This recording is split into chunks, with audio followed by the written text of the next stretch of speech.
All right. All right. Next on your list, next thing that goes on your list is Legend of Heroes: Trials of Cold Steel. Yeah, Trials of Cold Steel. I'll just call it that. Same studio that does the Ease games.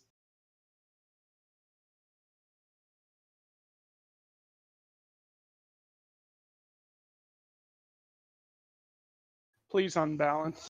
Please unbalance. Fuck you, game. Okay. So, alright. I had my mic off for a minute. So I'm running two mics at the moment, one for the stream and one to. So it's weird. The setup is really weird right now because I'm not used to doing like open discussion stuff like this. But hopefully everything pans out all right, and we don't have any like errors and whatnot going on with this. So for those that are tuning into this and stuff like that, or going to be watching this on YouTube when I post this later, this is basically a discussion stream talking about essentially the stuff with Devil May Cry 3 and 4. The reason why this topic kind of popped up was because I had a kind of like an argument about Devil May Cry 3 and 4 during a stream of Devil May Cry 3, and it felt like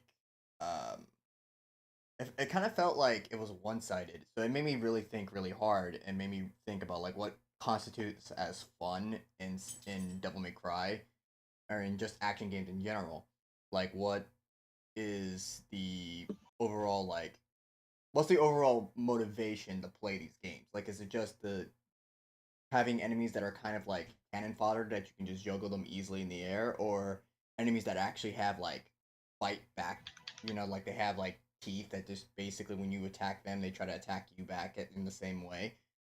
Like I so it discussions kind of just like to have multiple people kind of voice their opinions about it and kind of have their hands up to kind of like say I kind of enjoy this. So overall the deciding thing is what is considered fun, especially in Devil May Cry, since it feels like from what I've heard and what I've seen, it's split down the middle. Like I don't know how to like really explain it well enough because it's just this open thing. It's like really open.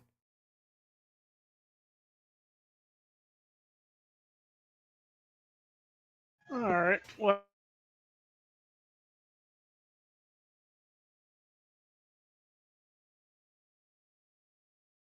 think about when it comes to in a game is first how the game is constructed. We need to break it down into its constituent parts. Now, for most games, action games in particular, you're going to have 5 parts. And let me make sure I go through each one of them. And they are going to be going from order of importance. And this is mostly mechanics. So, what are the mechanics available to you as the player?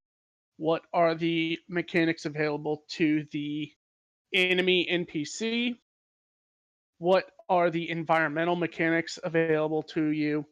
What's the feedback you're getting from your interaction between all these mechanics, and what is the story context of these things?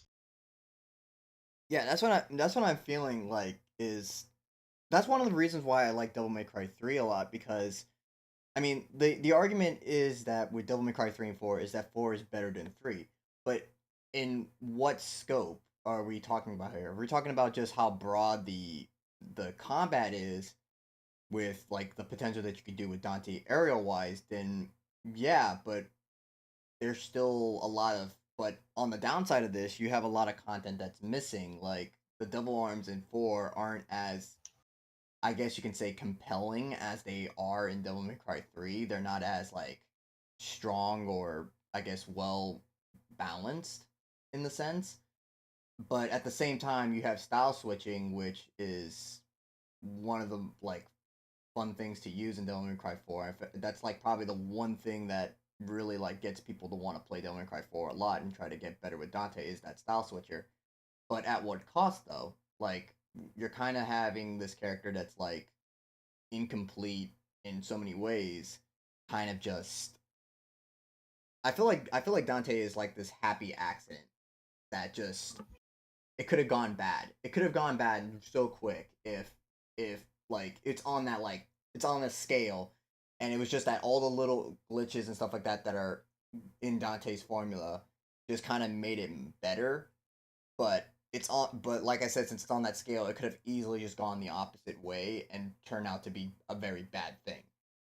So it just makes you sit there and wonder like what really like you know you know what I mean? Like it makes you sit Yeah, there and wonder like how did this kind of became a thing that like everybody kind of praises for.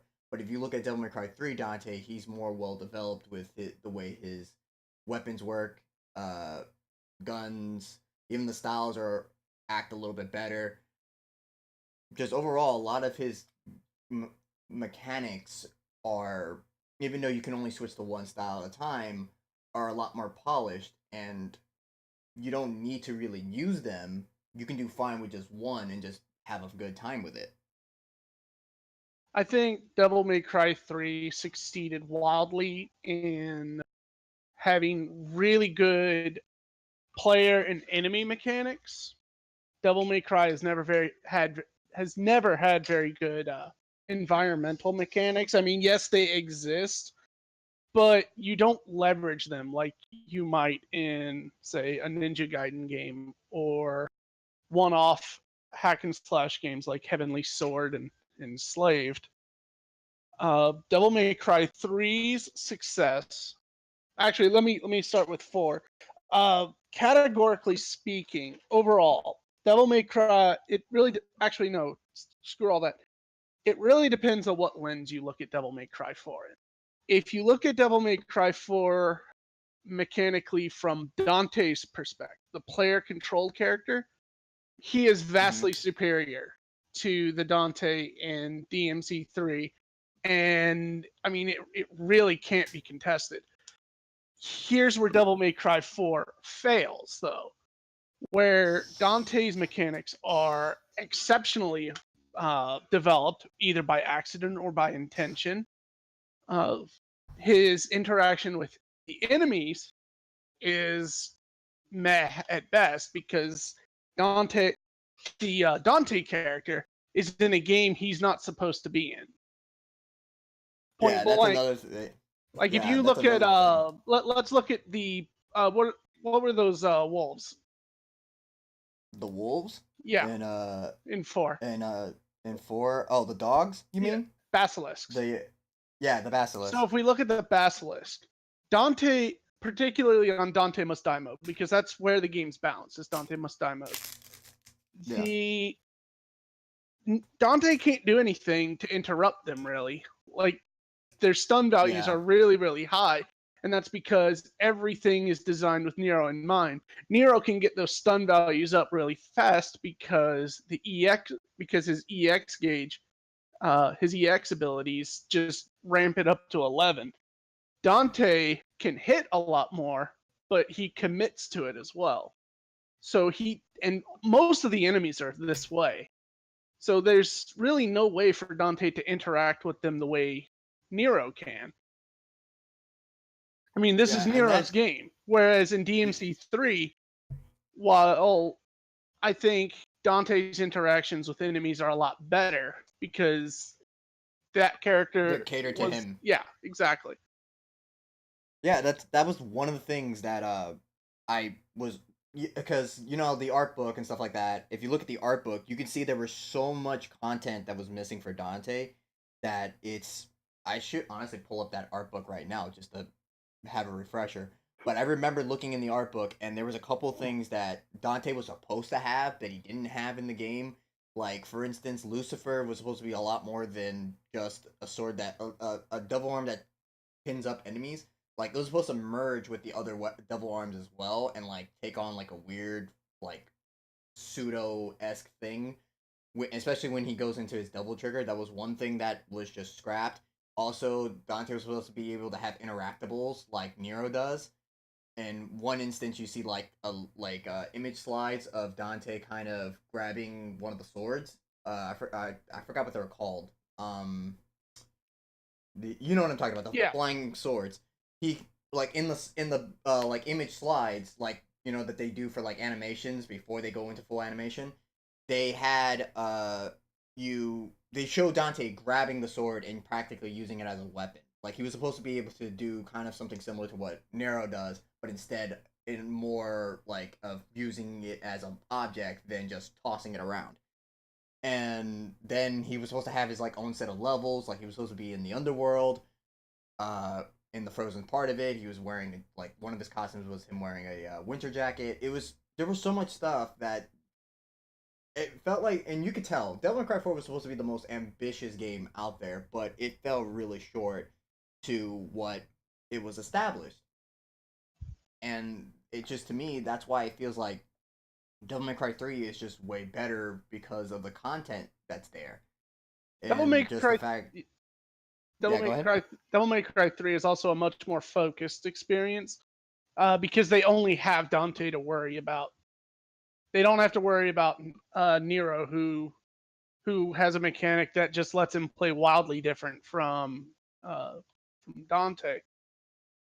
I Another mean, another thing that DMC3 has over its as far as its ability to deliver content is the fact that the PlayStation 2 was actually a lot more constrained. So yeah, when they went to PlayStation 3 development, remember DMC4 was initially a PlayStation 3 exclusive when its development started. So they had one console. So on DMC3, they had one console to think about, and they were acutely aware of its technical limitations. And they had already made two games prior to this, so they were already pretty familiar with how to get around the PS2. That's how DMC3 was able to deliver so much in the package that it's in. Devil May Cry 4, on the other hand, is a scenario where the developers saw just this immensely powerful home console and they thought, well, all these limits don't exist anymore. Now we can do this crazy thing and this amazing thing. And oh, this thing that the PS3 is really good at, we can bring that in and make Nero do some really awesome stuff. It wasn't until it was noted that the PS3 was not selling as well as it should have been that Capcom went into multi-platform, decided to make it multi-platform. However, I do not believe they informed the development team until they sent out a presser. The game was about 10 months, maybe 8 months away from delivery, and the development team just was blindsided. yeah. I think I think I remember the interview with Isuno talking about that a while back. It's crazy though So that they were already way over ambitious with what they were going to be able to deliver because they thought they had this limitless pool of computing resources, which they would quickly find that the PS3 is hard to develop on, which is why DMC4 was taking so long. And then yeah and then moving to Xbox 360 just complicated matters immensely. At that point, no new content was being made. Content was being removed, and after content was being on top of content being removed, things had to be pared down so it would work on both consoles. That's not saying the 360 is to blame. Capcom is to blame. It's yep just you can't so easily start development on a new platform just like that, especially with so little time left to deliver. They weren't going to be able to yeah deliver anyway, even if they had maintained exclusivity. But again, the sudden multi-platform development was not going to help. and another thing too that I remembered was that and there was discussion of it in the Discord that DMC4, even though it sold well, technically sold a little bit less than Devil May Cry 3 if you looked at the original sales that since it was multi-plat, that's why it sold better. But if you were to just split it down the middle, where it's just one console versus Devil May Cry 3 that's on one console, Devil May Cry 3 sold way more. And a lot of Well, people I also don't think that's fair because DMC 3 released at a point where there were well over 120 million PS2s in the wild. I mean, Yeah. at 120 million user base, one can just like put out Hello World, stick it in store shelves, and guarantee sell 200,000. So imagine a actually bigger title like Devil May Cry. Yeah, that's another thing that like I was also thinking about is just like because a lot of people try to say that like Devil May Cry 4 sold better, that's why it is better, and it's like that's not the case at all Oh no, because it's not better because it's sold better. And again, it really depends on the lens at which you look at DMC4. As an overall package, if you just look at combat, yes, sure. But lots of games have really, really deep combat, but aren't any good, or at least aren't very fun, like Heavenly yeah. Sword. I'm trying to get Chaser in here, but I don't know what happened. Like I told him the time and everything. So I'm wondering if something happened. Oh wait. Okay, yeah, he's ready. Let's get him in here.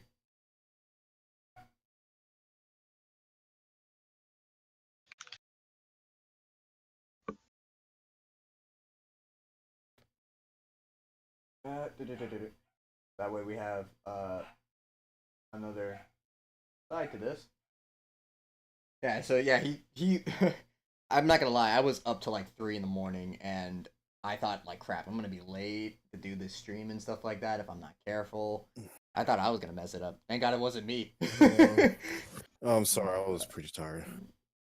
Alright. Yeah, that's good You and and stuff me like that. both. Okay. Yeah, I was up to like 3, so yeah, you're not the only one. What? yeah, we I were just was talking- waking up at 3. Mm-hmm. Don't at me with that.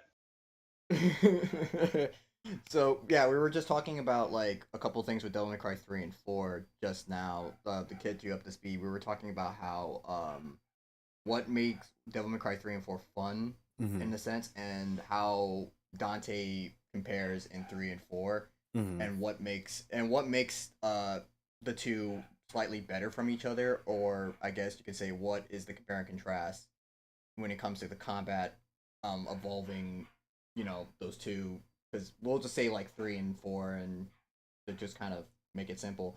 So we look at 3, the combat there is a lot more like you have to work for it, and then 4 it's more like squishy where you could just launch enemies in the air with ease and kind of just do whatever you want. Mm-hmm.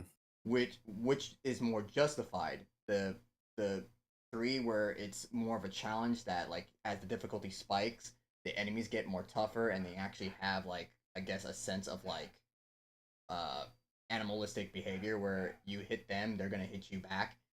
Or 4 where it's just like you hit the enemy and they just kind of go, okay, you hit me again, and then you keep. Yeah, so it's like which one is more justified in an action game?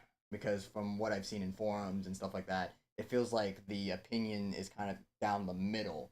That Devil May Cry 4's combat is justified because you can do these combos easier, but you kind of take away from the overall like I guess difficulty when it comes to these enemies. Mm-hmm. What is your take on it? Well, I feel like as far as like games go, of course DMC3 is more refined than DMC4. So in cases where like when it comes to the difficulty, DMC3's is like pretty up there. Fighting enemies in DMC3, it's like every enemy has their own set play, and they all have their own thing that they do. When you're fighting Hell Vanguards alone, like they're squishy, like you're gonna just kill them. But together, they become like a formidable force. Lust and DMC3, if you're not careful, like you're just not paying attention to them while you're just juggling other enemies in the air, they can just knock you out the air. And it had like because it happens to me a lot. With DMC4 though, it feels like every enemy like they don't really play together like DMC3 does. It's like every enemy has their role in DMC3, and in DMC4, like every enemy they have their role, but it doesn't they don't mix together when it comes to combat. And Yeah, that. huh? Yeah, sorry. Go ahead. Oh, and like when it comes to difficulty in DMC4, it feels like when the higher the difficulty spikes in DMC4, it's more or less like just increased health. Enemies get more moves, which you don't really see too often in DMC3. Because as far as I know, in DMC3, uh, like some enemies like they gain like a few new moves. It's not just every enemy; it's just like a certain amount. And DMC4, it's like okay, so scarecrows they learn to block, and they can escape out of hold. Frost they have like a numerous amount of moves, and when they go in DT mode and DMD, they regenerate faster out of like their cocoon move, and like it's kind of weird when you look at the two games because they don't like it has similar combat mechanics, but they're just not necessarily the same. Like they kind of just do their own thing. Yeah, in DMC3, what I liked about the difficulty in DMC3, is that when you go into higher difficulties, like in DMD and I forgot what the one below that was. I think it's very hard. The bosses, they end up getting new moves and have different attack patterns than how they are prior. So it completely throws this curveball in, Mm-hmm. which you don't expect, you don't see it coming because you can be playing the game like thinking that you're getting good at it, and then you get into DMD and it's like wrong. We just pulled out brand new moves, prepare to get wrecked. Like Mm-hmm. Virgil's first boss fight, all he ever used in the very beginning was Yamato. Mm-hmm. Then in DMD, he starts using summon swords, spiral swords, blistering swords. He uses like everything that you see him use in Devil May Cry 3 Special Edition, Mm-hmm. as well as in Devil May Cry 4 with his summon swords, and it's very scary because he just has this like he has more ways of messing you over, and you don't even know what's happening.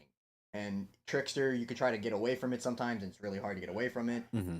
And that's what makes it more challenging because it's not just like, oh, enemies are getting stronger. It's that enemies are learning bosses are learning new moves to combat you. Mm-hmm. And then you look at Devil May Cry 4, and it's just like some of the bosses don't. All they do is kind They're of just more aggressive, but Yeah, they don't change all that much. yeah, exactly. They're just really annoyingly aggressive, and if they have projectiles, they're gonna spam it a lot more than just kind of coming up with something new. Mm-hmm. Like some people say like, oh well, they increase the amount of level pools that, like, for instance, Burial, like, he'll increase the amount of level pools he'll make and so on and so forth. But it's still the same move. It's just that it's extended, unlike in Devil May Cry 3, where they just come up with brand new moves that you've never seen before. Mm-hmm. So it was just one of those things that like I noticed and I was taking into account, and it was just like, this is kind of, yeah. And then that led me to think like, so which is better in that sense? Like, difficulty where the enemies change as difficulty progresses, Mm-hmm. and what about the enemy variety? Should the enemy variety also kind of? I like that, like how you said, Devil May Cry 3's enemies kind of work together, Mm-hmm. and they even act like independently they act dependently on each other. Like, Mm-hmm. one will juggle you, and the other one will come in out of nowhere and hit you with another attack. Mm-hmm. I've been like bodied by Abyss every now and then, where one Abyss will lunge at me, then another one will launch me in the air. And so I've seen the teamwork happen with them, especially with the Vanguards too, as Mm-hmm. you mentioned. Like they're squishy on their own, but there's three of them. one's teleporting from below, one's teleporting from in front of you, Mhm. and they're juggling you in this infinite loop that you can't really escape from. Mhm. Yeah, like So Well, I in DMC 3, most of the enemies have some means of synergizing with each other. You see that in Devil May Cry 4, but you really only see it when there's 3 or more Angelos out. Yeah, like the Angelos, they feel like they work together, like both Bianco and Alto Angelo. As far as everyone else, not entirely. Like they kind of they kind of just do their own thing, but they They don't don't. they don't do any kind of they don't support each other either. Yeah. Like prides, they've got always going to be like 100 prides on the ground. Mhm. So what you want to do is you want to get in the air because that's safe. Well, once you're in the air and juggling a pride or two, well, you're going to get hit by luster cut. Mhm. And luster cuts away enemies can get you back on the ground. Yeah. And so DMC4, now, that just doesn't exist. Mhm. yeah, Like it feels like that way. Like you can just escape out of danger in Devil May Cry 4 than you could in Just 3. jump. Just get in the air. Get into a better position. Mhm. Yeah, because in DMC4 it's like, oh, I'm in the air. Well, I'm unstoppable. No one can touch me. And DMC3 is like, oh, I'm in the air, and it's like let's just just sitting in the corner like, like, So if you're in the corner in DMC3, that's stop not a that. that's if you're in the It's like, corner in Devil May Cry 3, that's not a great place to be. Yeah. It's like he's in the air. It'd be mighty shame right now if I just mess him out of his combo. That'd be a real dick move. Now, Just one like- thing Devil May Cry 4 was painstaking about was aerial combat. The game was clearly made to play in the air. Mhm. Yes, but the enemies aren't that very fun to fight in the air like that. Well, But they're don't not get me meant to be. wrong. They're meant to be just put in the air, and you're supposed to figure out how to keep them up there. Yep. Like, don't get me wrong though. Like, Devil May Cry 3's Fallen were an annoying fight, but that was another thing too, because a lot of people were like saying, "Oh, the enemies in Devil May Cry 3 are like cancerous," and it's just like, well, you can say the same thing about Devil May Cry 4. Every Devil May Cry Maras. game has terrible enemies. Yeah. Like I feel Yeah. like The shadows are awful. Mhm. Oh God. I don't remember what bad enemies were in 2, but 2's just forgettable. Mhm. 3 has easily among the worst enemies in the series, Mhm. and it's not even close. You've got those soul eaters. They're terrible. Yeah. Fallen are just Annoying. whose idea was this? Who Fallen, thought this was fun? yeah. I think I always thought that Mephisto's was like the fun version of a Fallen. Yeah, exactly. That's what Fallen should have been. Yeah. Yeah, like you can juggle them, you can hit them and stuff like that. They don't try to just start swinging their sword and it just magically like a clips you every time. It just Fallen. hits everything. Yep. The thing that annoyed me though about those type of enemies is just that they fly out of bounds and you can't attack them. That was the one thing I hate about Bayonetta does it too. Mhm. Like you'll just have these enemies that are out of bounds and they expect you to go out, like you can't do anything about it. They're out of bounds. You can't chase after them and it's just you're sitting there like waiting for them to come back. It's like, can you come back please so I can kill you? Like I'm wasting like 10 seconds of my life. Fallen. I have this S rank at the end of the mission you're keeping from me. Yeah, exactly. It's like, can you come back, please? Like, and I hate it too. I hate it when they come out from like behind the wall. You can't even see them. They just come out from behind the wall and just lunge at you, like, ah! And it's like, okay, dick. Actually, that's a really really good thing to look at because I was saying that one of the things you look at is the mechanics enemies have available to them. In the case of some enemies like Faust, Fallen, and Mephisto's, there's a mechanic they ignore, which is wall. Well, yeah, they have the ability to phase through walls, and you don't. In that sense, there is no interaction between your mechanics and theirs because you can't get to them. Period. Mhm. Yeah, And it's virtually impossible. And if you're in an actual like environment, if you're actually playing missions, then there's a wall there. You can't even take pot shots. They're not fun. Yeah, I hate it so much. I hate those enemies. Just like just to sit there and wait for them to come back is so annoying. And then Yeah. once they're there, Dante doesn't actually have any means of really interacting with them. He can just swing his weapons around and maybe they hit because Chaser, you've probably done it. You probably know. You can't really jump cancel off them, can you? They don't have a jump box. Off of what enemy? Fallen. They do kind of. It's just really tiny. Yeah, it's just really awkwardly placed, and it's just tiny. Yeah, it's like I think the jump box is literally that. It's not even the face that you. It must be shield, really like, high up on them because I don't typically. Yeah, it's their head. It's their tiny little head above their actual face. Like you have to hit that, and you can't hit that when they're going around in circles. Yeah. That's the one thing that makes them annoying is that they don't stay still, and when they do decide to stay still, they're swinging at you with their freaking sword like it's a. They're not even swinging it like a sword. They're just swinging it like it's a billy club at you. Yeah.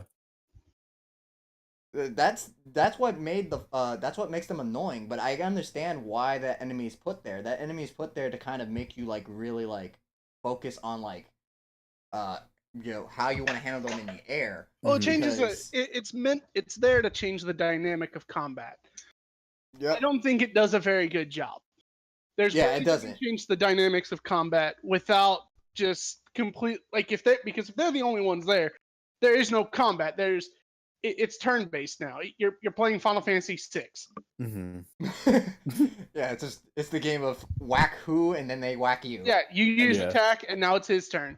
And it's mostly his turn. It's mostly his turn.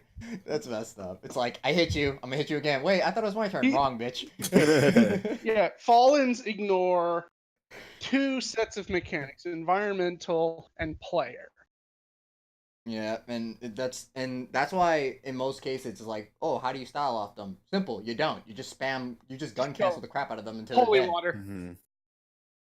Holy water. They're baptized. But so I understand like a lot of people were, but back to the subject, like a lot of enemies people say is cancerous and stuff like that in Devil May Cry 3, but I feel like each one of them serves a role, as Chaser has, you have mentioned it, and I feel like that in some cases they don't do the role well, but other times it makes you think. Like for instance, the chess pieces. As much as they are just abundantly annoyingly everywhere, they teach you the fundamentals of jump canceling. They also kind of give you like an idea of how to handle like when you fight the whole, like it builds up to that chessboard boss fight, I guess.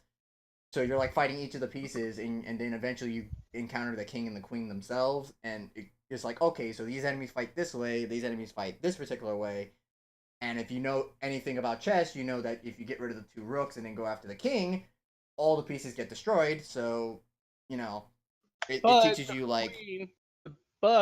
And forgive the Yu-Gi-Oh reference, but the queen's gonna play my body as a shield every time you hit the king. So you got to kill the queen first. No, you don't. You can actually let the queen run around. Well, I mean, you can. It's just hard.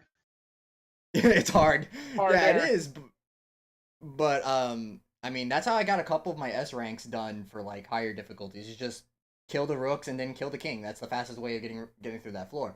But it's just that principle that it's building up to that, and I feel like Devil May Cry 3 does that a lot better than Devil May Cry 4. Like the enemies are everywhere, but the enemies you encounter in 3 build up to something. Like the Hell Vanguard in the very first fight kind of gives you this idea that damn, this enemy's really tough, and then you see the cutscene with Virgil kind of just killing it in one hit, and then it pretty much it clicks in your mind that shit, Virgil's gonna kick my ass when I end up encountering him later. Then when you're fighting the Sins and going up, and then you encounter the Abyss, it's like, okay, this is building up to this moment as well, because the Abyss are pretty much the mixture of this. I'm trying to remember the one that teleports. That's Sloth, right? Yeah, it's Sloth, Pride, and Lust. Yeah, it's the combination of those, and it's a lot more like aggressive and a lot more like ferocious than the previous 3. And then the same thing goes for the Soul Eater. The Soul Eater, you can say, is a step up to, I forgot the enemies with the enemies called with the shields, and then I knew what they're called. I'm trying to remember, but yeah, then they are like the step up to the Fallen. Yeah, the Dullahans, and then the Dullahans are the step up to the Fallen. Like the enemies gradually like scale up, and then they have a better version of themselves. And just Devil May Cry 4, like I said, it's weird because it's in this weird area where the scarecrows you have two varieties of enemies that behave and function the same. Yeah, Scarecrow leg and Scarecrow arms are the same enemy. There's almost no real difference between the two. Yeah, there's no difference, and then and then when you see the Mega Scarecrow, it's just like they're supposed to be intimidating, but they're not really intimidating because you're like you look at the two other Scarecrows, and then they're supposed to be the build up to that, and it's like you're just a bigger beanbag for me to beat up. Like that's all it is, and you're just juggling them around. Like even on DMD, they're not that like annoying to fight. But and then you look at like I think the only real progression there was in Devil May Cry 4 when it came to enemy variety were the Angelos and then Credo himself.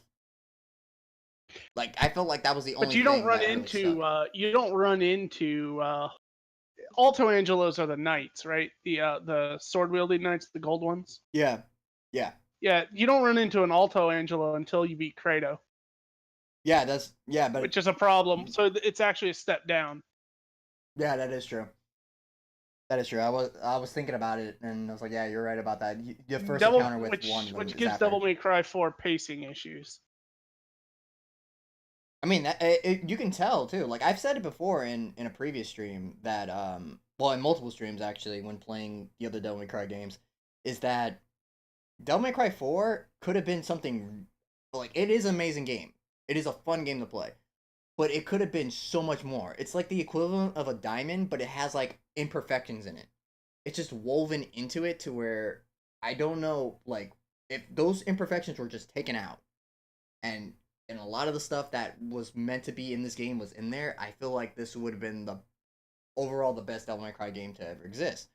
But it's really hard to kind of give it that right now as it stands that gratification because of what is these imperfections, you know what I mean? Because you can really like when you play it long enough, you really start to see them, and it's really hard to ignore.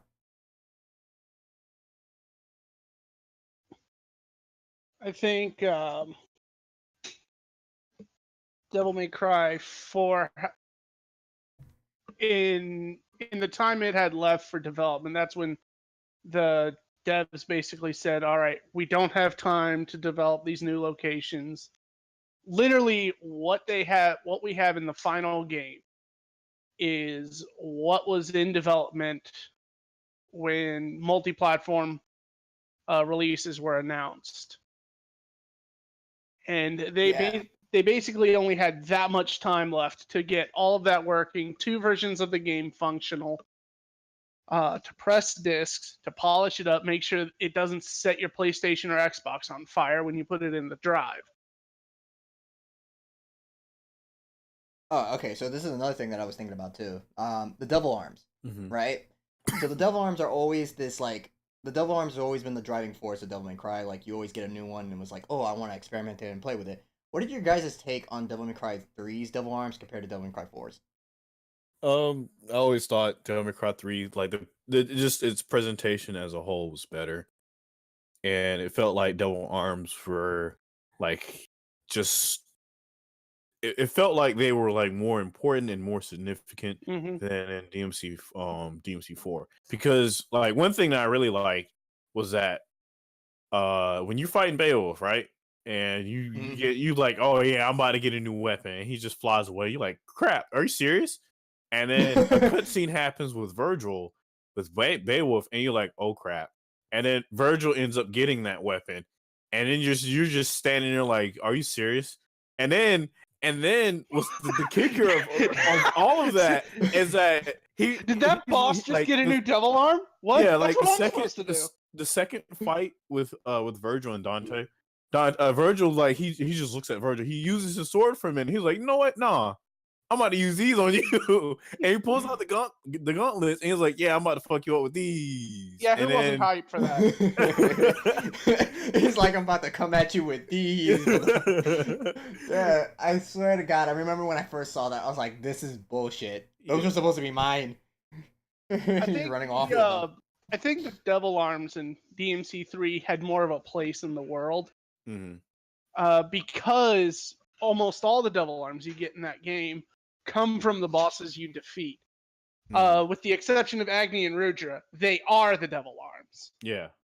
So all of these weapons, these are characters that you got to know for a little bit of time, and now you're just brandishing them, using them.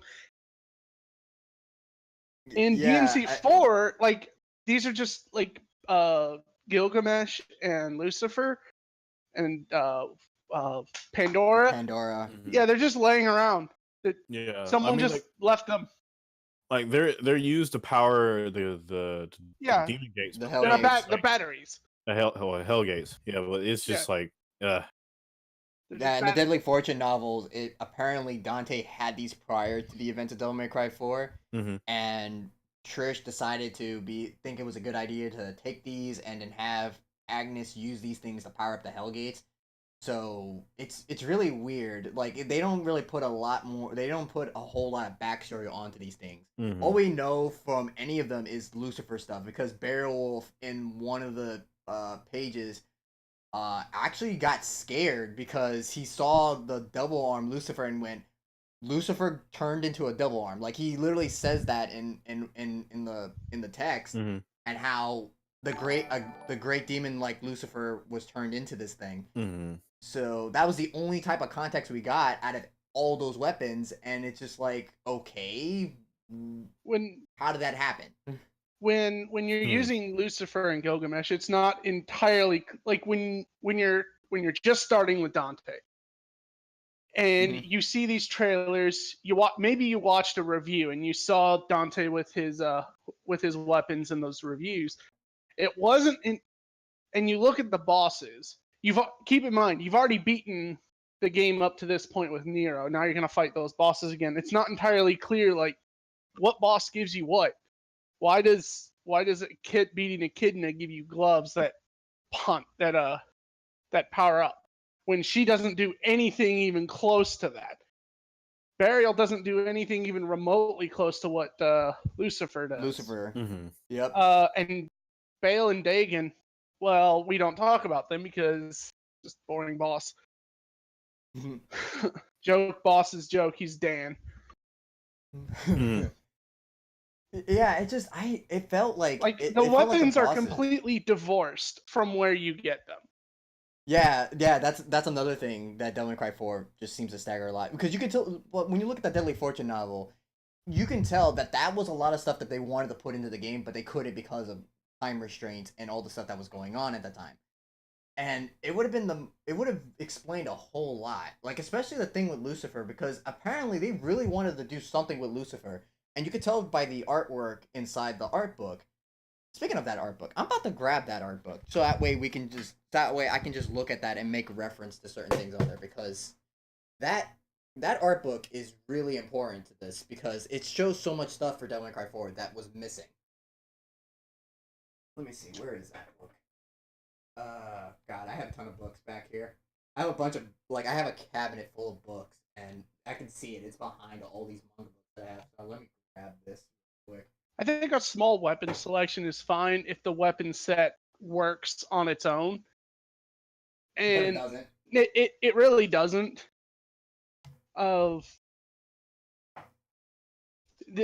Again, these weapons belonged in DMC3 because DMC4 is not for these tools. Yeah, I mean Lucifer, and another thing that bothered me about the Devil Arms in 4 is that, let's look at Devil May Cry 3's weapons real quick. Let's look at Rebellion from there and Rebellion from 4. Rebellion in 3 has crowd control. Like it can knock tons of enemies out of the way just by doing the standard combo, and it's easy to do it. But in Devil May Cry 4, it for some reason is reduced, and you can only hit one or maybe two enemies if they're close enough to each other.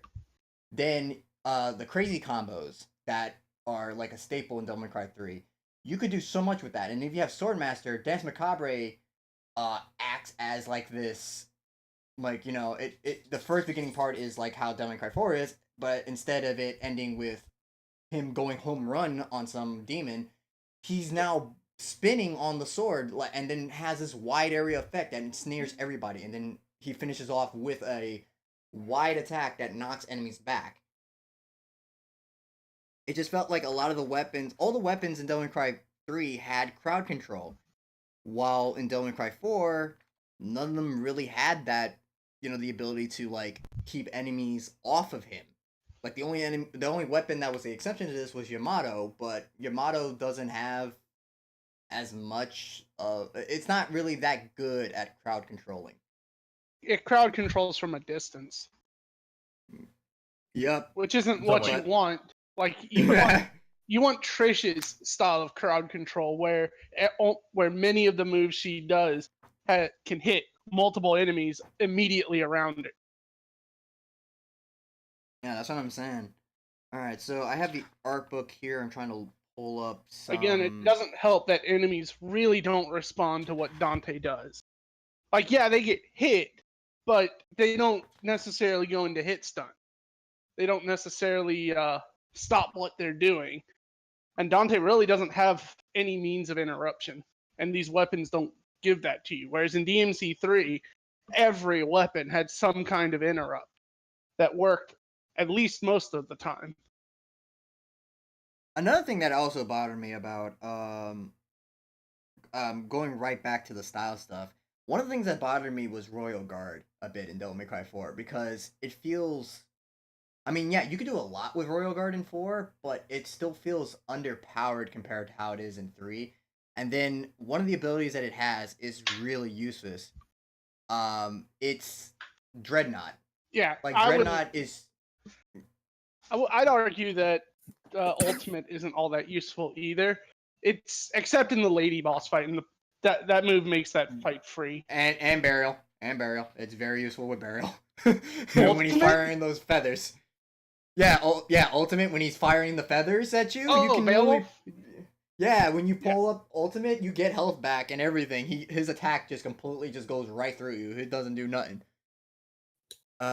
You think DMC5 would have more emphasis on the environment? I hope they do, because that's one of the things that I really liked about Devil May Cry 3 was that Dante could use the environment as a weapon. I think DMC5 ought to use the environment more, because 3 used it more than 4, but neither of them used it to any great extent.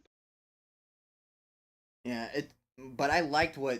I think I feel like Devil May Cry 3, there was something that was missing in Devil May Cry 4 that 3 had. And I felt like it's that attitude that Devil May Cry 3 presented with Dante, with the way he interacts with things. Like, if you have Gunslinger, he could do Wild Stomp. He can ride enemies like a surfboard. He can swing off of, poles and stuff like that and, kind of knock enemies away or ensnare them. And it just opens up the potential for combo things. And then another thing that you could do was wall running. The wall running was also really fun to do, because it was just like a really stylish way of getting around, even though it wasn't practical all the time. It was just a fun thing to have. I really wish that they had done that in Devil May Cry 4. Oh, I miss it. It's one of those few instances where the player character and the environment get to interact in a meaningful way. Maybe not offensively, but strategically. That was a lot of fun to do in Devil May Cry 3. In fact, Trickster was my primary style before Style Switcher. I love being able to get out. Yeah, just run around and just dodging attacks, like running off walls and stuff like that. And then the invincibility frames you get off of it too, especially in the room with all the spikes. That's what made it fun.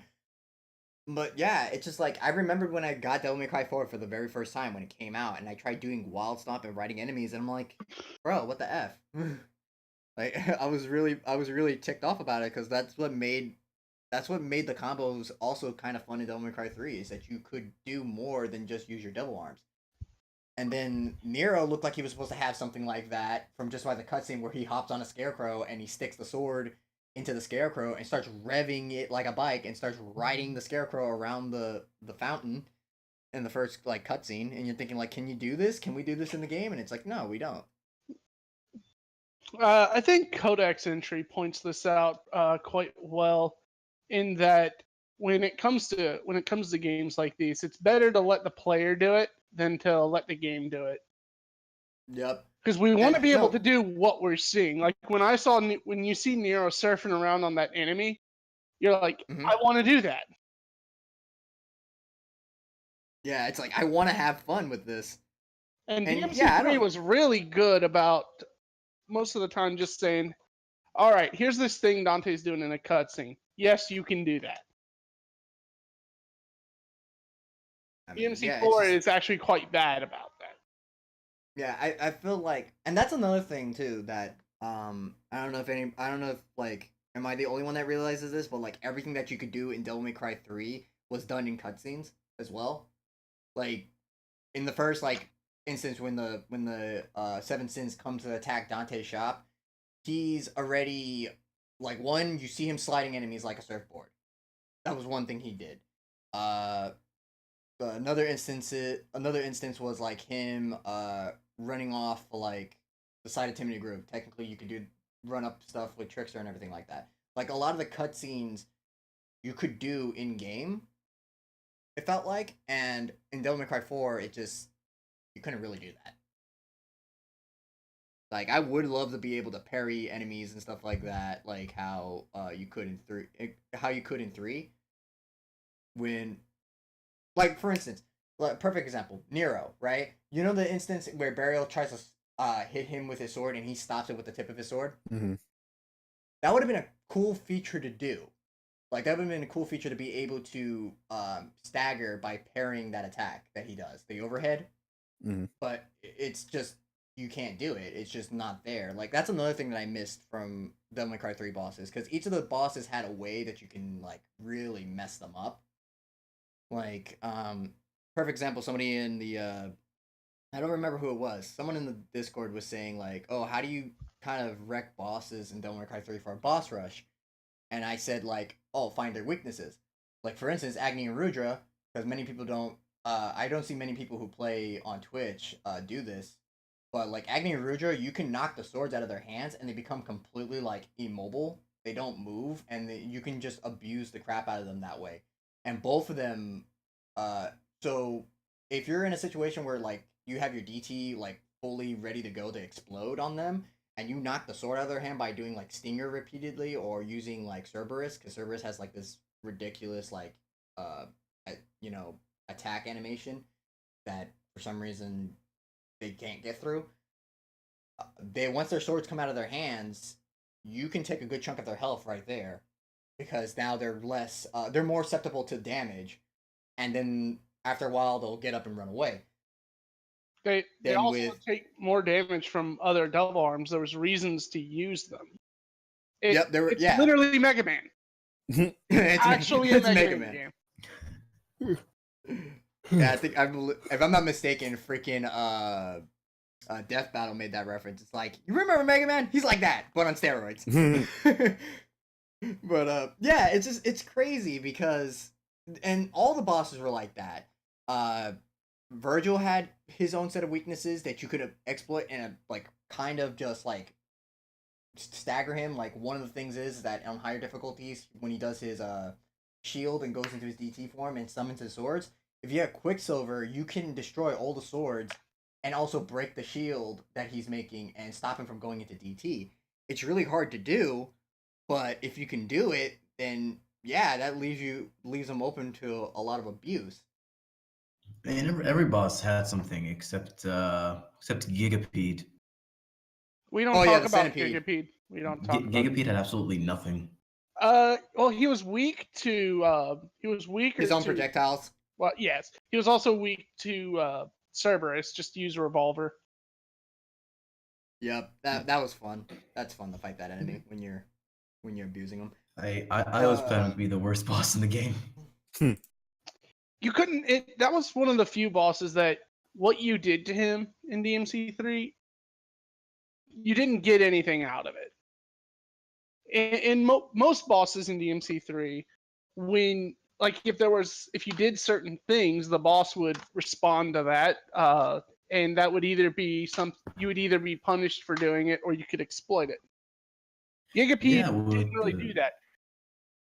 with Gigapede, the way he was designed, it was sort of like he was this immovable tank that was just walking through.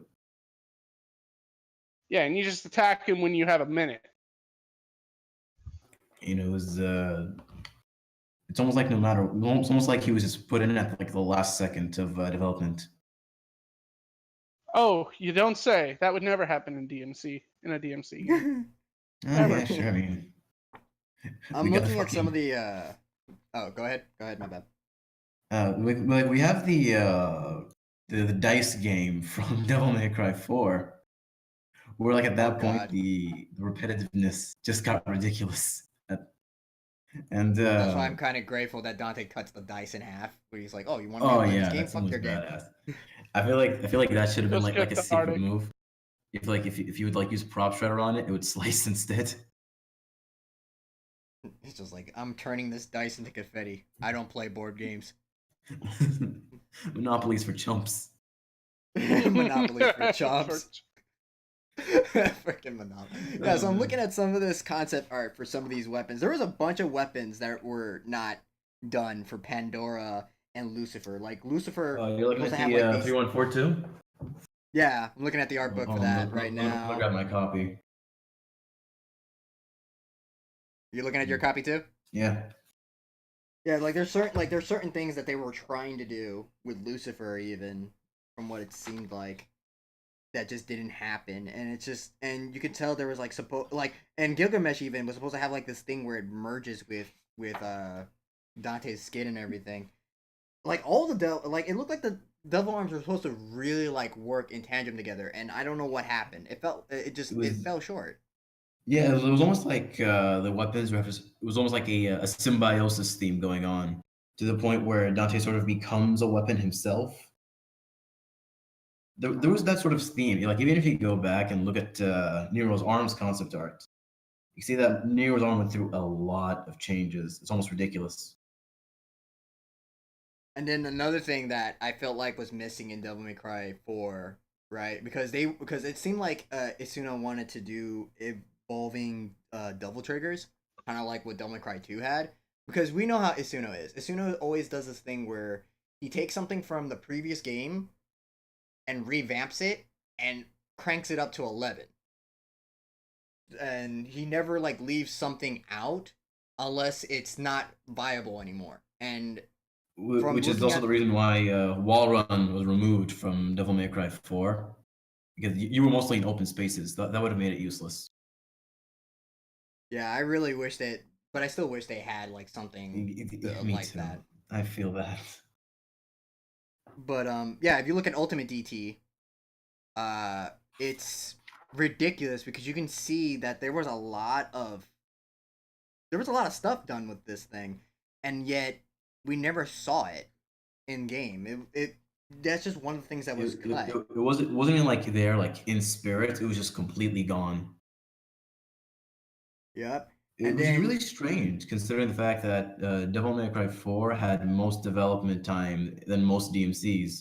When you consider the fact that they were released in 2-year intervals. Go ahead, MA. No, I was just saying it was 2.5 years from the release of DMC3 to the yeah, which is really odd when like they have a lot of development time. And if you remember, originally the story was that Nero would deal things in the human world and he'd play as Dante in the demon world. It makes no sense why they'd have to remove all that. They had the time, they had the budgets. I would argue that they squandered the time.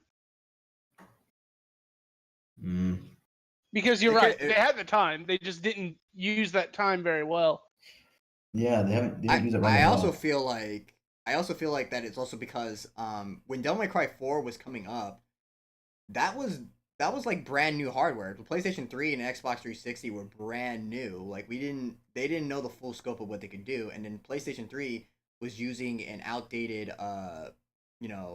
programming thing in the system, to where it was really hard to code anything on it.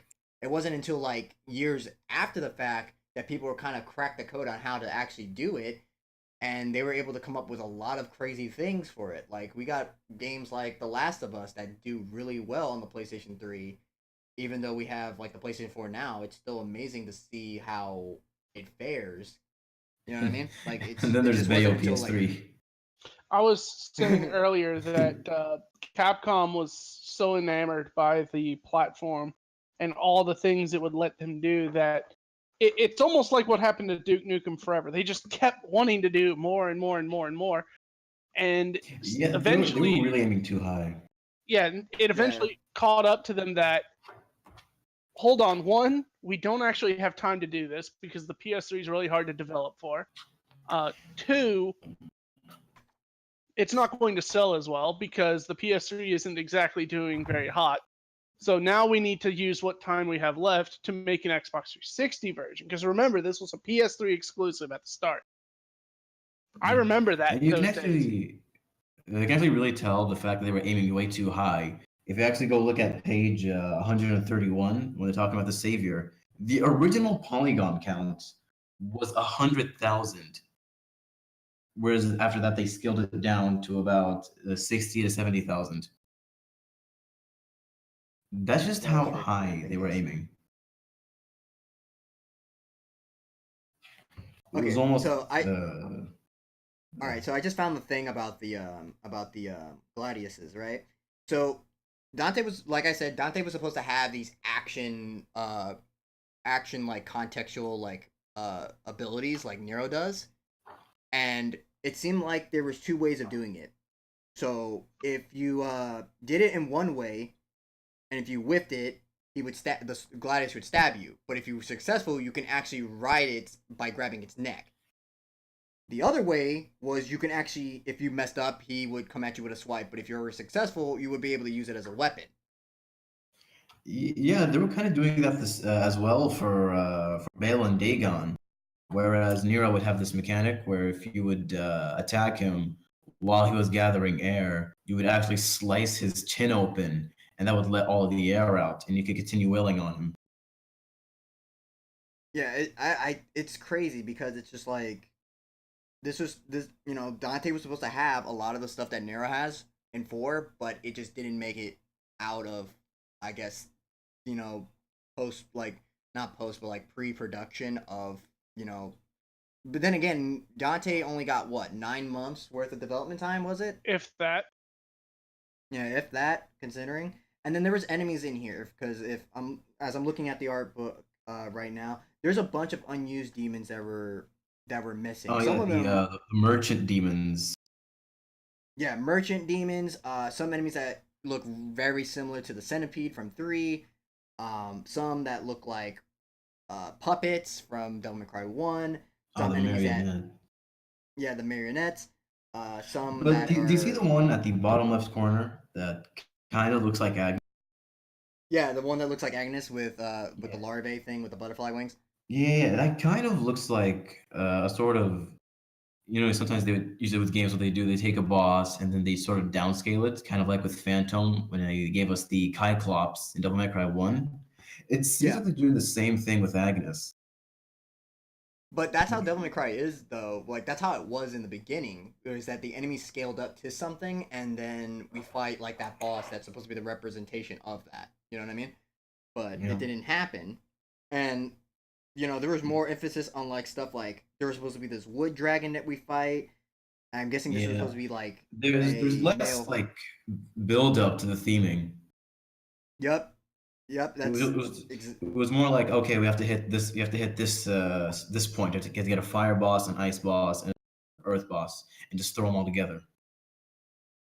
Yeah, I don't know. It just feels like there's so much that Devil May Cry 4 could have done that it's just missing a lot of key things, and that's what bothered me the most when playing Devil May Cry 4.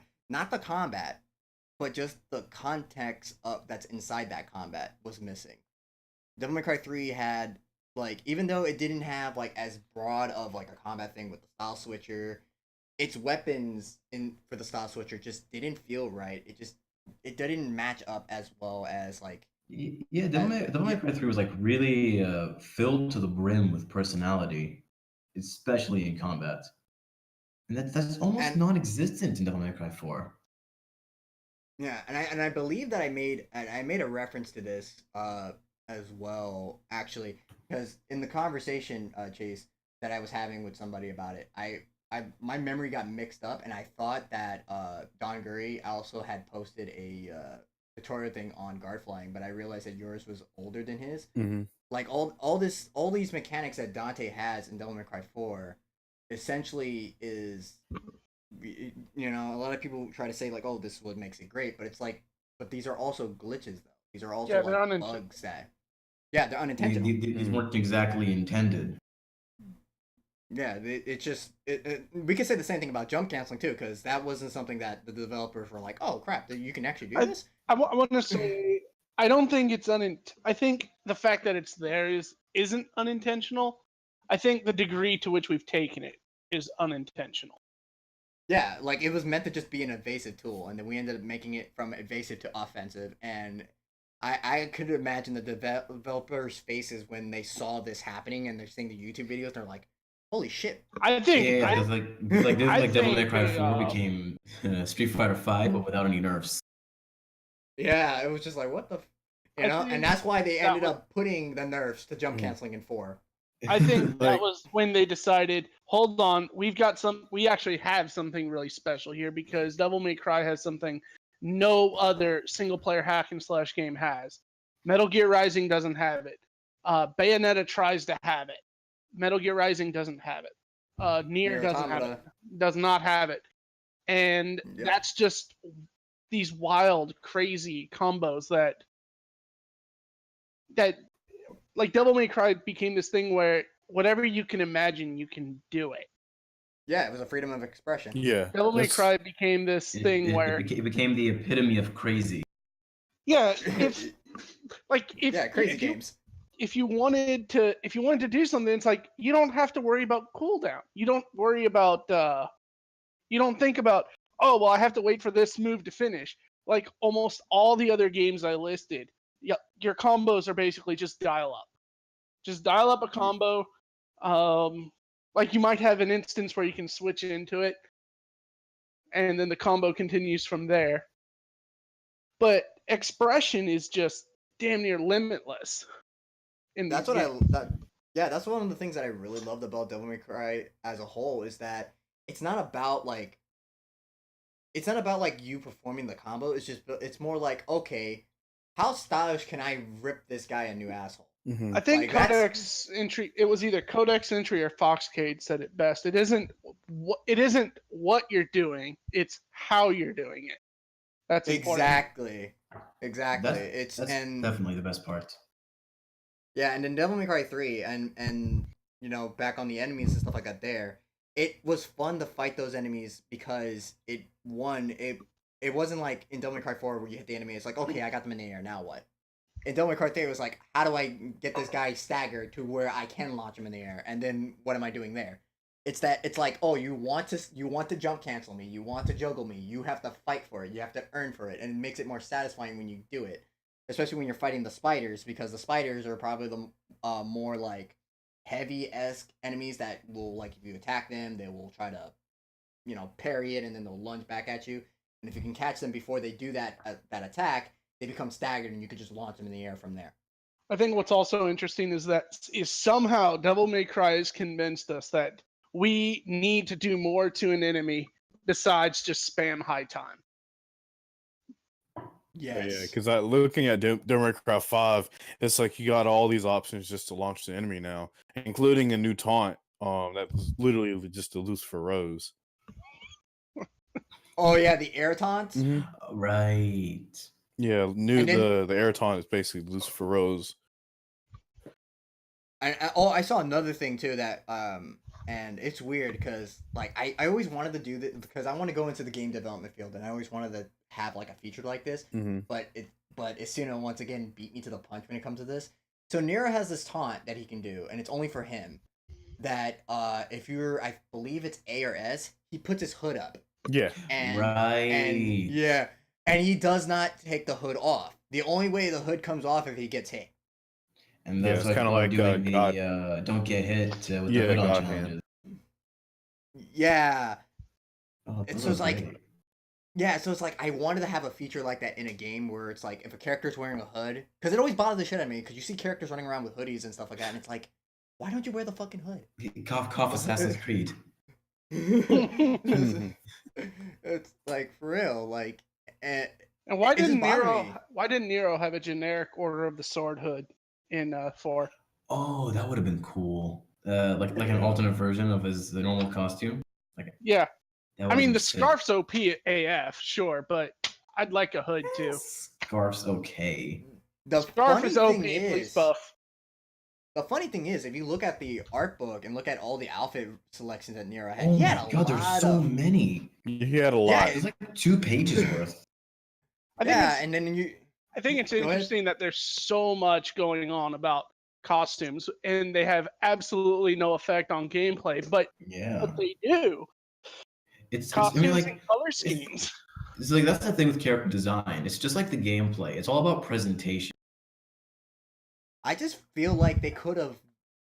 Because another thing that also I liked about Devil May Cry 3 is that there was an incentive to go through each of the difficulties because you unlocked a new costume each time you went up a floor, went up a level. And in Devil May Cry 4, it wasn't like that. It was just like, oh, you get this costume, you get The that difficulty. costume, and then you got a super costume, and that's it. And it was like, what the fuck? And you That's got it? punished for using the super costume, by the way. Yeah, that was so weird. Yeah, that's what I'm saying. It's just like it because in Devil May Cry 3, they really were like, hey, you're gonna need this, and they push it onto you and to tell you, yeah, you might want to put this costume on if you're gonna play very hard in DMD. Just saying, and or play the Sparta outfit if you don't want to like have infinite DT. That's what I don't get about 4. Like the super costume is a reward. So why are you punishing me for using it? Just because I have this doesn't mean I'm going to S rank DMD all of a sudden. Super Yeah, costume all of a I think sudden what they were didn't thinking make was that like when you put the Well, super costume on, chimeras and infested assaults didn't all of a sudden just disappear. I think what happened was that they saw like YouTube videos where like people had like infinite devil trigger and they saw like some people were competing. So they're like, oh, okay, super costumes are now gonna ruin those competitions, so let's nerf them. Yeah, yeah, that's another thing I kind of realized too, because I was thinking about that when watching some old combo videos. I miss Blowhard. I don't know what happened to him. I think he went to a different I think he has a different YouTube channel. I think it's Delusionary Killer, I No, believe. No, Delusionary no. Killer is Delusion? He Damn, is what the not. same for DK Blowhard? is not blowhard. yeah, No. DK is Oh, Okay. Blowhard. this Chaser, became a we need- conspiracy theory real fast. Basically, We okay. need to push this theory to him real quick. Basically, Blowhard, he's kind of doing his own thing. I legit don't know what's wrong with him. But I know he has some sort of like mental issues. Because he was Really? taking a lot of medicine before, and now he's not Yeah, now. Yeah, So now he's just off it? yeah, Wow. and he's kind of been a little out of it, but he's smart. He's really smart. The problem is yes. that he's just not on his medicine anymore. Another thing too was that if I'm not mistaken, people were saying like he was going through some like personal struggles and strife. Yeah. Which I do feel bad for him for that.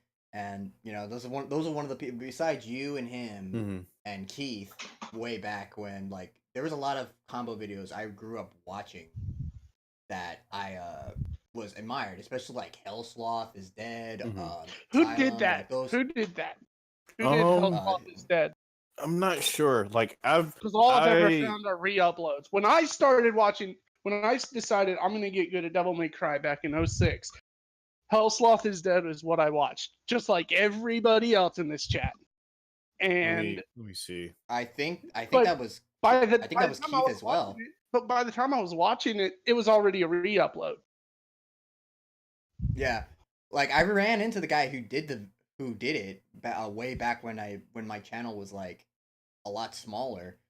But I can't remember. I don't remember if it was Keith or not.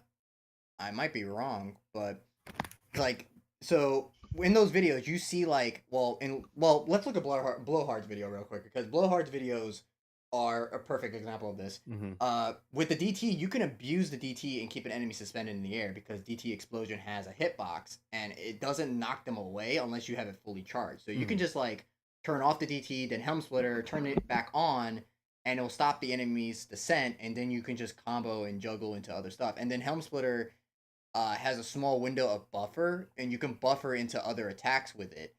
So and that was one of the reasons why I guess the devs kind of looked at it and go, okay, yeah, we need to do something about these super costumes. This is kind of getting out of hand.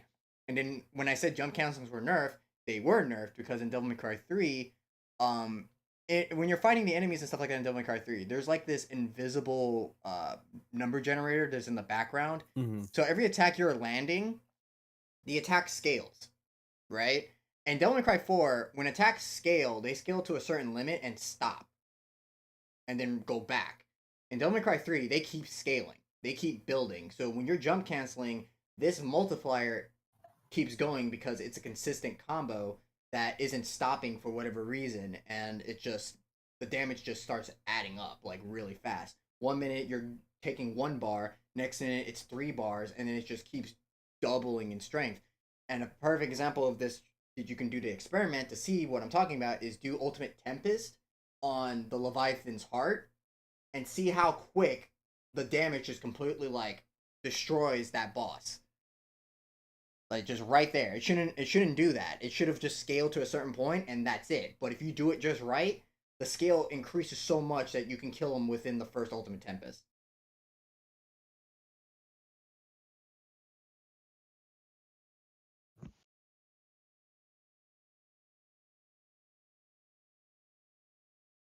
Like it's just crazy. I don't even know. Like, and there was a lot of advanced mechanics like that in Devil May Cry 3. There was a lot of stuff that even after the game had came out, we were discovering and figuring out. And I don't know, is it just me or does it feel like Devil May Cry 4 like lacked some of that stuff that 3 had when it came to advanced mechanics? Oh, no, I feel Well, like it has Devil May its Cry own- 4 has the exact same amount. Mm-hmm. It's just not as impressive.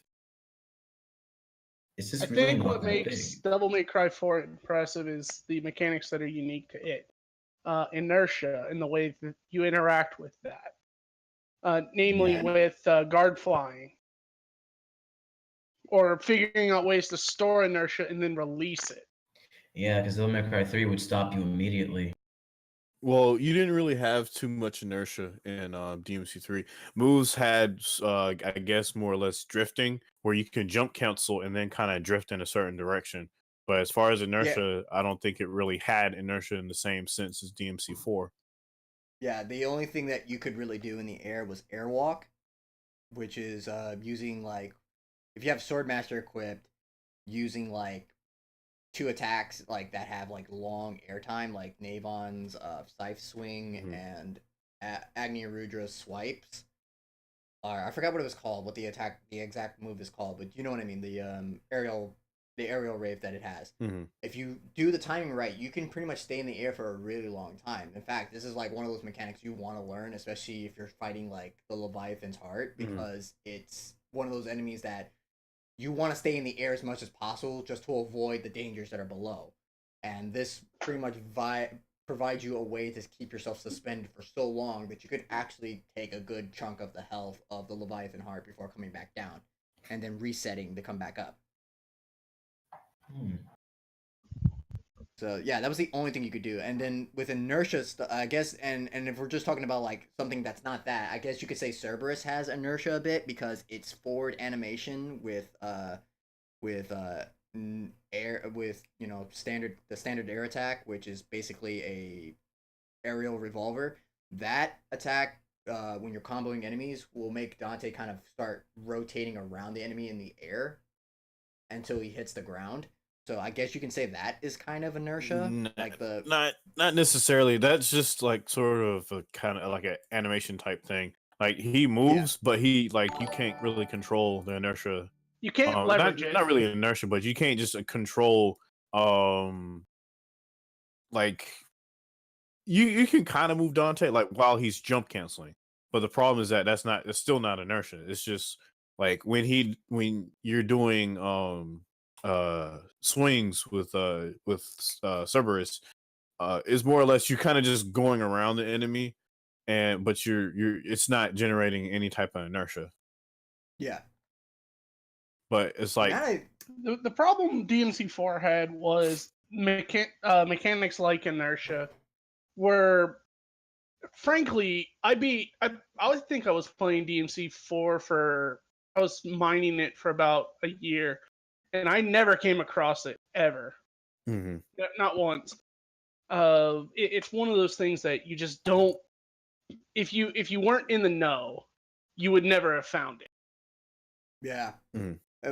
That's what made YouTube that's what made Devil May Cry honestly blew up. It was because when YouTube first started, and people before they had like the restrictions on like regions and whatnot, people in Japan were posting videos of jump canceling. In fact, the very first jump cancel video, if I'm not mistaken, was Japanese, and it was showing this guy and it had all the writing in Japanese showing him doing this jump cancel. I remember seeing this, and I'm like, what is this? Like, I've never seen this before. And then all of a sudden combo videos started popping up, and all this craziness started happening, and then that's how this community late 2006 maybe.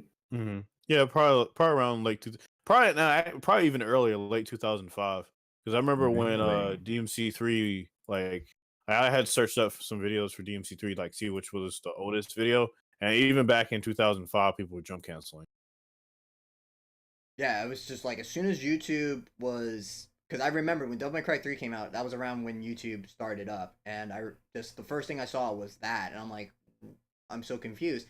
And then next thing you know, just combo videos just started coming out of nowhere, and that's how we got this community that we have now, full of amazing, crazy fanatics.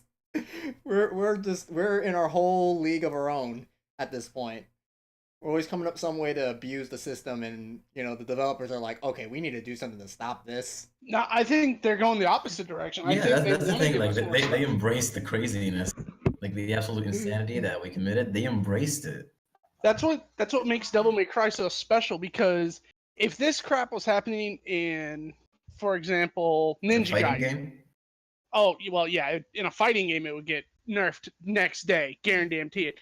If this was happening in Ninja Gaiden, oh, you bet there'd be a patch. God, they did that with Neo, and that really aggravated me, because if you guys seen the I don't know if they still have it up on YouTube, but there was this combo video in Neo where this guy was just juggling this person in the air, and it's like, this looks cool as hell, and then I look in the comment section oh, this is cool, too bad it was nerfed and got rid of, and it's like, really? Yeah, so I don't know if it was the closed beta or it was the open beta for the game, I don't remember, but there was these mechanics that you could do where you could juggle enemies in the air for a really long time in Neo. For Neo? Yeah, they had those. I must have missed that. Oh, let me see if I can find it. But there was a video that I think his name XLH Gladiator. He has a few. I think he still has some videos where he did some juggles. Yeah, here we go. Yeah, that's interesting. Yeah. This is Devil May Cry is the only place you find this, and people act like, oh well, because look at the ways people are just massacring these enemies. DMC can't be that hard, can't be that challenging. Oh no, Wrong. No! Have you played Devil May Cry 3? That game will bust you like a pinata if you're not careful. I mean, that's the reason why I don't care how good you are. Became a meme. Yeah, Devil May Cry 3. I mean, before I even knew it was Dark Souls before Dark Souls was a thing. I was that's why I was 5 when I first played Devil May Cry 3, and it was soul crushing.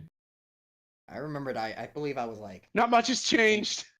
I think I was 10 or 11 when the game came out. But I remember I beat Demon Souls, and then I decided I'm gonna play Devil May Cry 3. Nope, DMC3 still harder.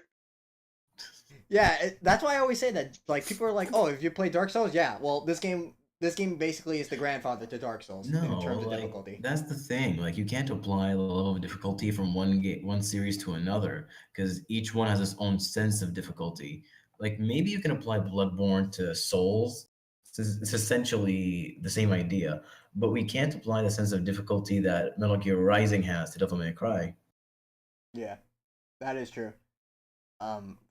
The craziness though about Devil May Cry 3, right, is that before I knew that YouTube was a thing, I actually destroyed a PlayStation 2 controller playing Devil Oh May Cry my 3. god.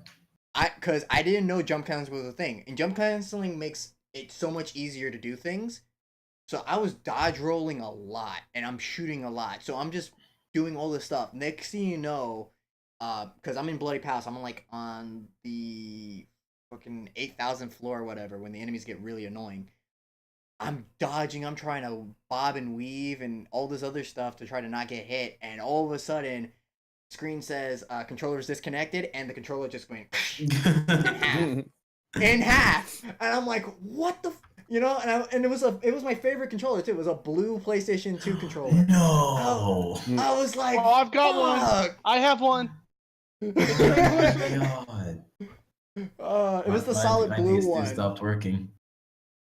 It was a solid blue one. It just freaking went. It combusted in my hand. I'm like, fuck, And then I was like, how did I? For real, like that game will give you carpal tunnel. That game will break your hands. No, yeah, definitely. Because, like, DK, he's been having problems with he's been having problems with his hands. Dark Harmonix, sir, he's been having problems with his hands. Wow, really? Same. Yeah, like Same. even with me, like I try to take good care of my hands, but when I'm playing, I have to take breaks because my hands will get a little sore. And, it doesn't come to a Right. point where like my hands are literally hurting while I play. It's just I have to just take breaks because I just can't keep playing this game for very long because Yeah, I don't want to like further damage my hands basically. Yeah, Yeah. I used to be able to play hours on ends, but nowadays I can barely stand 2 hours or 3 hours. Mm-hmm. I've been having that issue as well. When Devil May Cry 4 Special Edition came out, the first like week or so of it, and I'm playing as Virgil, I broke 2 controllers. Within the Because first I was- week? Yeah, within the first week, I broke 2 of my controllers because of Virgil. Dear God.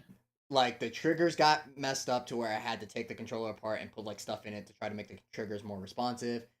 The analog sticks also became like non-responsive. I had to put like WD-40 in it. And then the one thing that made it to where I could never use the controller again were the bumpers. I broke the bumpers Jesus in Christ. the casing. It was so bad. How hard were you mashing? I wasn't mashing. It was the lock-on button. Oh. I'm like it just, the bumpers just broke and went straight into the casing. Yeah, the bumpers on the PS2 controller were kind of bad. Like I kind of I called up Sony and I complained to them about their controllers because I never had that issue with the PlayStation 3 controllers, and so they did a 2.0 version of the DualShock 4, which has a reinforced stoppers and stuff like that in the bumpers. Which thank God, because playing Virgil really does hurt the living crap out of my hands, because the way I play him is very like fast, and I remember doing one stream saying how my hands hurt really bad, and people were like, how are you playing Virgil then? And it's like, and I show a hand cam of me playing as Virgil, and they're like, bro, how are you not like snapping your hand in like 3 different places? And it's just it's like, it's just how it is. Yeah, somebody's actually said that to me once. They're like, are you God? It's like, no, I just have a fast response time. You ever notice that joke around like the new players whenever they watch like a combo match for the first time? They're like, "Oh, this guy must have like 20 fingers. What's going on here?" Yeah, they said that about Don Gurry at one point. They're like, he's an alien. They still say that. Well, Yeah, I mean, okay, Dongary's a bit different. Yeah, I remembered him being in the chat and stuff like that, right? Watching the streams, and then people were just constantly like bringing up how he's an alien. Don Gary's just sitting there like, and my response, it's like, am I? And it's like, my response is like, anybody can be as good as Don Gary if you practice hard enough. It's just the shit is, it really fucking hurts your hands. Mm-hmm. Yeah, so that's the thing with Don Gary is that he's a phenomenal player. Mm-hmm. He's just amazing, but that's like the sort of mentality that new players have, is that I'll never be as good as this guy. Yeah, That's the kind of mentality they have, and it's really hindering you know what my response was when I saw Health Sloth is dead? How the hell do I do that? So I went to mission 17, and I just figured, okay, well, I know for a fact that no, I think my first combo video was Ethereal S's Azure Macap, and he was doing aerial raid with Yamato, multiple of those, and I thought, okay, well, I know he's doing 2 of them in quick succession, but if I do How are they one, doing it? yeah, how is he doing it? Because when I do it, it's quick slash and then hard slash, and it shoots the enemy away. And then I paid a little closer attention. I noticed, wait, sometimes I jump off these enemies, and then I looked at the video again. I was like, that was it. That was the aha moment. You know, you get those epitomes when you're watching other people's stuff. It's like, It- oh, it you only can do took that? like Yeah, it's like you get that like that Ace Attorney eureka moment. It's like, objection. But and that's when DMC3 just opened up for me. I don't want to close my eyes. That's when Devil May Cry just became a whole different game. Because Yeah, I that's can see clearly now the rain is gone. oh man. But yeah, that's what I love about Devil May Cry is that there's their replay value isn't just the difficulty and the context. Yeah. It's just like, oh, I can just come back and be stylish whatever I want. Like I said, it's a freedom of expression. It's like literally the equivalent of getting on a skateboard and trying to come up with something like really Yeah. creative. Oh man, the community is great. Yeah, it's amazing. It's just I feel like in most cases I love the action community, especially our Discord. Our Discord is amazing. It's crazy when you look at the fan base and forums and stuff like that though, because sometimes you're kind of sitting there and going, because that's the one thing I've realized about Devil May Cry 3 is that even if it's like, I don't know the best way to term it, but it's kind of toxic every now and then if you look at like some of the just mention reboot. Just mention reboot. Oh, that's Get what I was the gonna hazmat go. suit. No, forget the It has reboot. been- Just mention Devil May Cry 2. Okay. Yeah. Just mention Devil May Cry 2. Like, Just say I like, think Devil May Cry 2 is a wonderful game. and then watch how quick you like the freaking Banned. guys and yeah. I was on DMC Reddit like 2 days ago, and this guy why? was showing off his. This guy was like showing off his trophies, and he got a platinum. He platinumed the entire HD collection, and people were like fucking lynching him for platinuming Devil May Cry 2. Oh god. Yeah, that's what I'm saying. Come And on. I've said this before with Devil May Cry is that it feels like Devil May Cry can't win in the form that it's in. You know what I mean? It always feels like it's always on the back burner of everything else. Like Capcom kind of treats it like very like it's supposed to be considered a AAA game. Capcom has even said it that they consider Devil May Cry one of their flagship titles. But if that's true, then why do you give it less Little to no respect than you attention. do? Yeah, little to no attention and less respect than you do with like Resident Evil and Street Fighter. Like Street Fighter's got a shit ton of like different editions, like Arcade Edition, Super Turbo Edition, freaking Mega Ultra bullshit. We're not asking for like a special ultra chocolate coated edition. We're just asking for mechanics that make sense sometimes. And the level of detail and respect that you give to like your other flagship games, like that's what I want for Devil May Cry. Like I feel like Devil May Cry could really, really do stuff. Like, you know how cool it would have been if this game Devil May Cry 4 Special Edition actually had fucking DLC. It was supposed to. God, that would have been sick. It was supposed to. There was talk of introducing Virgil, but that fell through. And here's what perplexes me. Why did so much post-launch stuff fall through with that game? We live in an era where the game's not done. Like the game doesn't necessarily have to be finished when you release it. Updates and all that. Like we've been patching games since Halo 1. At this point, yeah, that was one of. With the way Devil May Cry 5 is looking, it seems like they're trying to make up for lost time. Right. Yeah. And I hope that's the case. I really do. I hope Devil May Cry 5 does, like, because I've been wanting this for the longest. I've said it so many times during streams that I want a Devil May Cry game to succeed 3. 4, I do enjoy 4 a lot, but I don't feel like it lives up to the same regard as 3 did. Even in And I feel sales, Capcom regarded 4 as the failure. Which that Yeah. confuses me. It's the best-selling title in the series. Yeah, without but you have to question. remember that this is a multi-platform game, which Right. means that it I mean, should but have a sold dollar's at a least dollar. twice as much. Yeah, it's just I just want Devil May Cry 5 to just succeed in every way that it was meant to be. Like, give it that attention that it truly craves, because it's shaping up really well, especially with a lot of the mechanics Dante has. They're taking a lot of the stuff, and me and MA have talked about this, and I've been calling out so much stuff about Devil May Cry 5 since its inception, about how, like, for instance, with the Cavalier, a lot of people are like, what the hell is up with that bike? And I'm like, bro, that bike is going to be a weapon. How can you tell? Do you see the freaking prongs on the front wheel? That is not for show.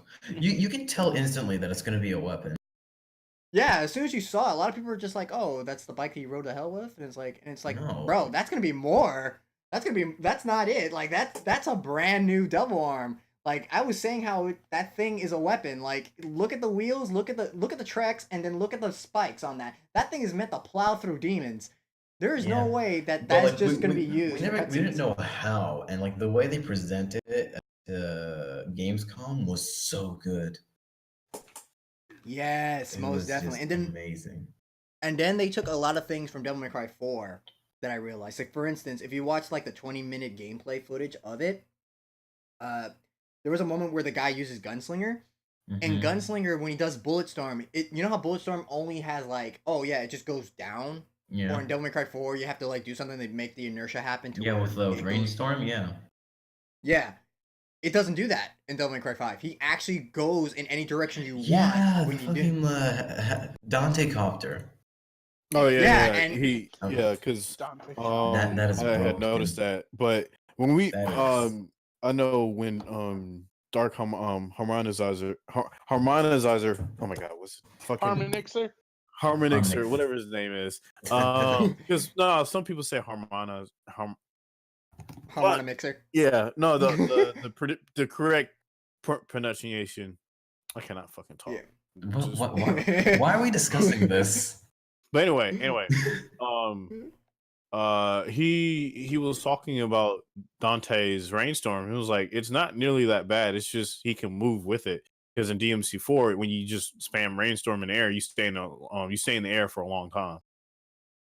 Yeah, and another cool thing that I noticed too was so the thing I know about Devil May Cry as a whole is that whenever they do an attack, there's this visual effect that happens that shows you the range of the attack. And if you look at the Bulletstorm, does it look like it's having like a circle going around where Dante's head is? Like there's like this halo of bullets that are flying around besides going downward, but around him as well. Yeah, like that's DMC5? Yeah, DMC. Yeah, in DMC5. In DMC5, I have the gist. Rainstorm, I mean, Rainstorm can actually shoot to the sides at startup. Yeah, And it goes back to shooting straight down. It kind of does that in DMC Don't Make Cry too. Actually, it looks like he fires sideways a bit. Yeah. Yeah, that's what I'm saying. He fires sideways. I'm thinking like you can probably juggle enemies into that. Yeah. Should I? I feel like that's a viable like mechanic that they, because I like if that's a thing, that's gonna be fun as shit to experiment with. I'm not gonna lie. This looks hilarious no matter how you look at it. So that's one thing I noticed with that. I'm trying to remember, was there any particular things in Devil May Cry 5 that I was also noticing that they took from Devil May Cry 4? It looks like they made royal guarding a little bit better. Somebody was saying in the Discord that that looked like there was guard flying, but it's like I didn't see it, so I had no idea. It's a really weird way. It's a really weird like thing where apparently you can hover with guard fly. I mean, with guarding, just guarding, you can hover. I just dubbed it pseudo guard. The pseudo guard flying. Yeah, I wouldn't really call it like just guard flying, but it's weird because I just looked at someone guarding in the air and it's just like they hover. So I don't know how that will transfer over when you gain momentum. But there's Yeah. one thing I did like in for guard, like Royal Guard in general, because it looks like you have more options to um basically more options to spend your meter. Either you can spend like certain amount at a time, or you can just like get rid of it all at once. I think the down like lock on down circle move counts as a stance of some sort. And with the stance, you can just take the damage and kind of like just push it back at the enemy, kind of like a projectile. Because that's what I noticed. Oh, that's cool. Yeah, that's basically one of the moves that I saw for it. And then you have your regular guarding Royal Guard, and then you probably have release. I've seen release, but I haven't seen someone do a Royal release. So it's like it's probably you there as sure? well. Are you I haven't sure? seen someone I do think any I- Royal release at all. I thought I saw it at one point, but I might have been wrong. Maybe. I don't remember. I've seen that stance. I've seen the stance. I've seen Royal release. I mean, I've seen release, but not Royal release. And I've seen the move actually like Yeah. use like someone doing the move, but they didn't do it right. And I've seen Royal guards, but I have not seen a Royal release. Because it looked to me like Royal release. There might be two releases then, because there's one where if you've ever seen someone practice what's it called, Aikido, the way Dante moves his hands, it's almost like he's redirecting. Yeah, that's Uh, the new That's- move that he has. That's down. What's it? Lock on down. Yeah. Yeah, down back circle. Yeah. I mean, like anyone who's anyone who's played Mortal Kombat knows what Aikido is. And another thing that I also noticed too, they took a lot of feedback because Gilgamesh in Devil May Cry 4 was Ass. Well, yeah. It was. Yeah, I was trying to like just be polite about it, but Nah, yeah, it's it pretty was bad. ass. It was pretty bad because the damage were like the damage done with Gilgamesh was only justifiable if you charge your weapon, if you charge your moves up. But if you charge your moves up, you're literally a sitting duck and you can't really do too much out of that unless you just want to just spam royal not royal Release. yeah, no, real impact. If you want to just spam real Yeah. impact with like distortion with DT. Yeah. But now, like what it seems like is that Balrog, it has like an automatic like charge move property where like your attacks get stronger. Yeah, what I saw about that. Yeah. It was, charges up with while you're attacking. So the more you attack, it can whiff, but you just want to keep attacking. Yeah. You just want to keep throwing moves up. blowout, basically blowout mode, and then kick mode. When you are hitting enemies repeatedly, it's think of it like starting a match. The more you keep hitting it, the eventually a spark's gonna come out, and that's what is supposed to happen with Balrog. Is that the more you hit them, the better the charge is, and so every attack after that is just basically on fire, and now it has this property to do extra damage, which I like because this keeps it more. I guess you don't have to really think too hard about charging attacks. You could just pretty much go all out, and I love that kick mode is these capoeira kicks where you're just kind of dodging and then using your feet to launch enemies in the air, and then blowout mode, instead of it being like a just like, oh yeah, I'm just gonna knock this enemy back down to the ground, you can actually combo them into the air and do all this stuff. That was the one thing I really didn't like about the melee weapons in Devil May Cry 4 and 3, is that it's just when you hit them with any attack in the air, they were just gonna end up coming back down anyway. But in this one, it was like, oh yeah, there's actual combo potential here that you can, punch them the living crap out of and then bring them back down to the ground if you wanted to. And then, the kick mode is just basic Beowulf or Gilgamesh, where you can do Killer Bee repeatedly if you wanted to. Well, I think like I'm probably gonna make a video about this later on, but it was something I was like basically writing about, and I was saying how in DMC3, DMC3 and just DMC4 rather. Every weapon has like a core set of moves, and in DMC4 they aren't all there. Like, okay, so I'm gonna give you an example. Nevin, let's see, Nevin, Rebellion, Beowulf, and Agni and Rudra, they all have a launcher. They have a way to close the gap on enemies. They have like they have a way to like they have standing launchers and then rising launchers. And then they have a way to Yep. close in the gap towards the enemy.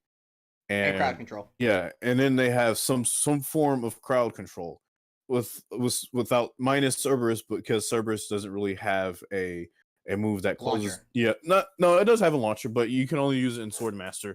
And on top of that, it's move like a move that it has when it comes to like just closing the gap. I think it's I keep getting its moves mixed up. I think it's Windmill. Revolver. Is Revolver? Okay. Yeah, Revolver. Okay, Windmill's the one. It's back triangle. Yeah. Where So he spins the blade in. Revolver is kind of it kind of closes the gap, but it doesn't do it as well as other weapons do. So when you have that in mind, okay, you look at DMC4 moves. Okay, so Rebellion has a launcher. It has a way to close the gap between enemies, and like that's good. Beowulf, not necessarily. Like the only way you can close in the gap on an enemy is if you jump in the air and then use Full House. And then for its launcher, you have is Divine Uppercut. I think it's Divine Uppercut. I forgot the names of it. But you have that move, but it's slow. It's very slow to come out. Lucifer, the only thing that you have for a launcher is Lucifer Rose, and that's it. And you can't really close in the gap on enemies, but all you have is just like basic crowd control with it, and it's You also not don't necessarily have a Helmbreaker either. Yeah, like you don't have a Helmbreaker. You don't have a return to ground, so any sort of mobility move that you have for Rebellion, you don't have that for Lucifer Rose. I mean for Lucifer. Now, when you look at DMC 5, comparing all, like if you just look at the core moves of each weapon that we have so far, they all have the same thing, which means that all weapons are viable on their own. Not like DMC4 where you have to use all the weapons together in harmony to actually do things. Do something. Yeah. Yeah. That's oh, go ahead. It takes Cavalier looks like the only one that really needs you to use Swordmaster to really close in the gaps. Mm-hmm. Like, yeah, that's true. But when you take that in consideration, that makes Dante and DMC4 just a lot harder to use in general, because you can't stick with a certain set of weapons. You have to change based off, like you have to change your weapons and styles based off like your situation. And for a high level player, we're constantly changing our weapons and styles like at all times, because like everything's useful with him. Yeah, that's the one thing that always bothered me about Dante that a lot of people just didn't understand when I had the discussion about it. Mm-hmm. Like a lot of people were like trying to justify that, and it's like, no, that makes it harder for somebody to get into the, like, the thing with me is, if I'm gonna make a game, I want to make a game that one has a high skill gap, mm-hmm. right? It has a high ceiling, but I also want it to be approachable to people who have never played the series before. I want it to be approachable in a way that it's not gonna infuriate them or make it hard on them, and it's not going to confuse them to how they should be playing this character. Mm-hmm. Yeah, you want a high skill gap that you want the player to inspire the player to close. Mm-hmm. Yeah, and Devil May Cry 3, and it's like, that's another thing that bothered me, because it was jarring when you go from Devil May Cry 3 to 4. It was like, what just happened? Like, what is this? Like, I don't understand this. Why does Dante feel so incomplete? Like, yeah, incomplete, underpowered compared to rushed. Nero. Mm-hmm. Rush is the word. Yeah, like, and some people were like, oh, so, and I remember the argument that I had too. They were like, oh, well, you want him to be as good, like, you want him to be able to be as powerful as Nero and Virgil? Absolutely, I want him to be as powerful as Nero and Virgil, because it shouldn't be that I shouldn't have to struggle to launch a Frost in the air while Nero, without his EX skills, can just launch the freaking thing easily without using Snatch. He can just launch them with... Man, he doesn't even care. He just looks at him and goes, hi, and smacks him in the air with the sword. Dante, I have to hit him like, what, 3 times to get the Frost even Yeah, flinch? you have to like, Actually, no. get into a million stabs. No, actually, Yeah. Frost. You When it just use comes to Frost. Frost, you have to use like because they Frost in general they have like certain amount of hit stun that you have to bypass. Even with Nero, like you have to stun them. For me, I always just snatch and I just use snatch to bring them close to me, and then I just launch them in the air. Because when you use snatch, that puts them in a state where like any type of knockback, any They're type of move treated that like has if they're in the knockback, air. yeah, like no, huh? They're treated like they're in the air. Yeah, like any type of move that you have like that deals knockback. Once you use snatch and they're like kind of face planted, you can actually just either launch them in the air or knock them away. Yep. But like if I try to do that without using snatch and just try to launch them, no, they have like some super armor. So you have to get them in a state where you can actually launch them. Yeah, With Dante, but that's what. Yeah, but like that's why it's easier with Nero. It feels yeah, almost like it's instant. it's easier with Nero, Easier. but with Dante, the main tool that you have is Prop Shredder because Yep. you basically just launch the enemy with Prop Shredder because of how many hits that it actually does. Yeah, that's what I'm saying. That's what frustrated me because with Nero, it's like I said, without his EX skills, because I Mhm. play Nero a lot more over Virgil and Dante. Uh, just his normal attacks after they have super armor, but it's easier to break them out of their super armor with those normal attacks. Dante struggles with just his normal moveset without the styles, and it's just you can see it, and it's just really jarring to me, and it just makes me sit there and go, why is that a thing? Like, because in cutscenes they make Dante out to be this really powerful character. Yeah, and in lore.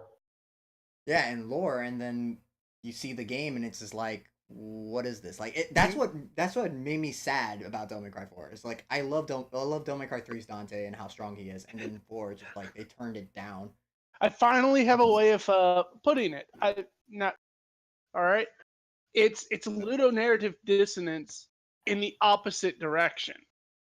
Yes. So Wait, does what- anyone know what ludonarrative dissonance is? I can't say I do. Okay, so it's basically the disconnect between what your character is doing And what's being and said? what's being said, what's being done. So if you Yeah. want a good Okay. example of this, play Spec Uncharted. Ops Uncharted. Oh dear Spec Ops: The God! Line. Spec Ops: The Line's a really You good know one. things are bad when compared to Uncharted. Yeah, so look, all right, so here's an example, right, of what he's talking about. So, you know how Nathan Drake is in cutscenes, right? He's like this Everyman. wholehearted, everyday's man. Awesome dude. Mm-hmm. Yeah, then in gameplay he's killing everybody, blowing It was people like up. killing everyone left and right. Yeah, so that's the disconnect. So basically, it's there's two different Nathan Drakes. But The ones you see in whereas with Devil May Cry 4, it's like Dante, like in cutscene, is Yeah, just in an absolute cutscene. beast. But when it comes to gameplay, it's not. It's jarring. It's just not the same. And the thing is, Devil May Cry 3 is lives off of that. Like it really Right. does. Like Yeah, how I feel, you I play. feel like exactly what Dante was like in the cutscenes. Yeah, exactly. Like enemy ride and crazy, like what was it called? Like Yeah, crazy dance. he lives It was off of that. amazing. He You know what lives off I that wanted? disconnect. You know what I want in DMC5? I want to launch billiard balls at the enemies with guns.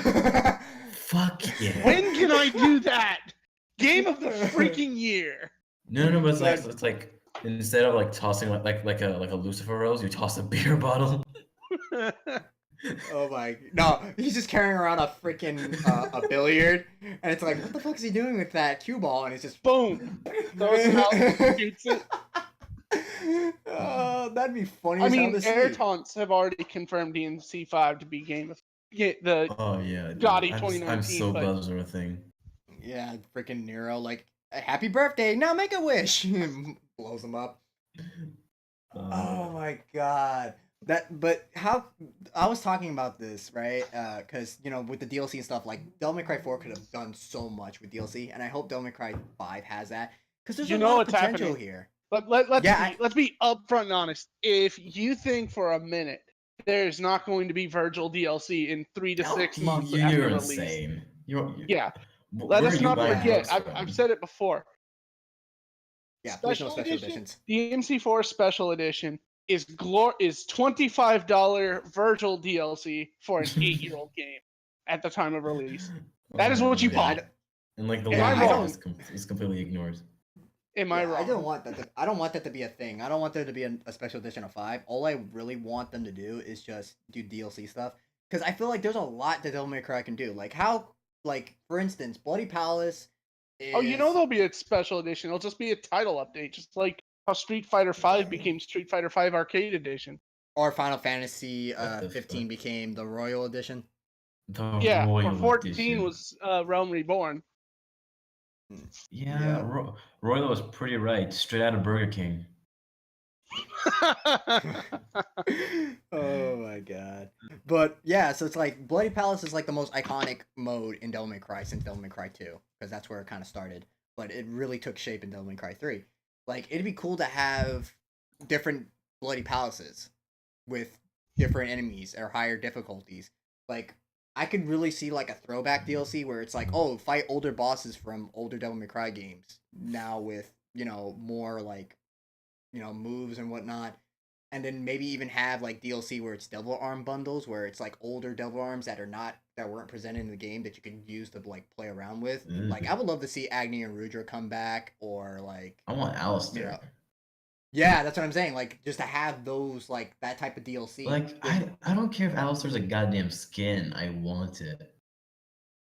Like, that's what I'm saying. It's like, I'd rather see these, like, see DLC Devil Arms and stuff like that. Because the Cavalier R is a Devil Arm. It's not, like, people thought it was a skin. They really can't, put weapons behind paywalls. That's just not a thing. They can't put, like, major movesets behind a paywall. That's a terrible idea.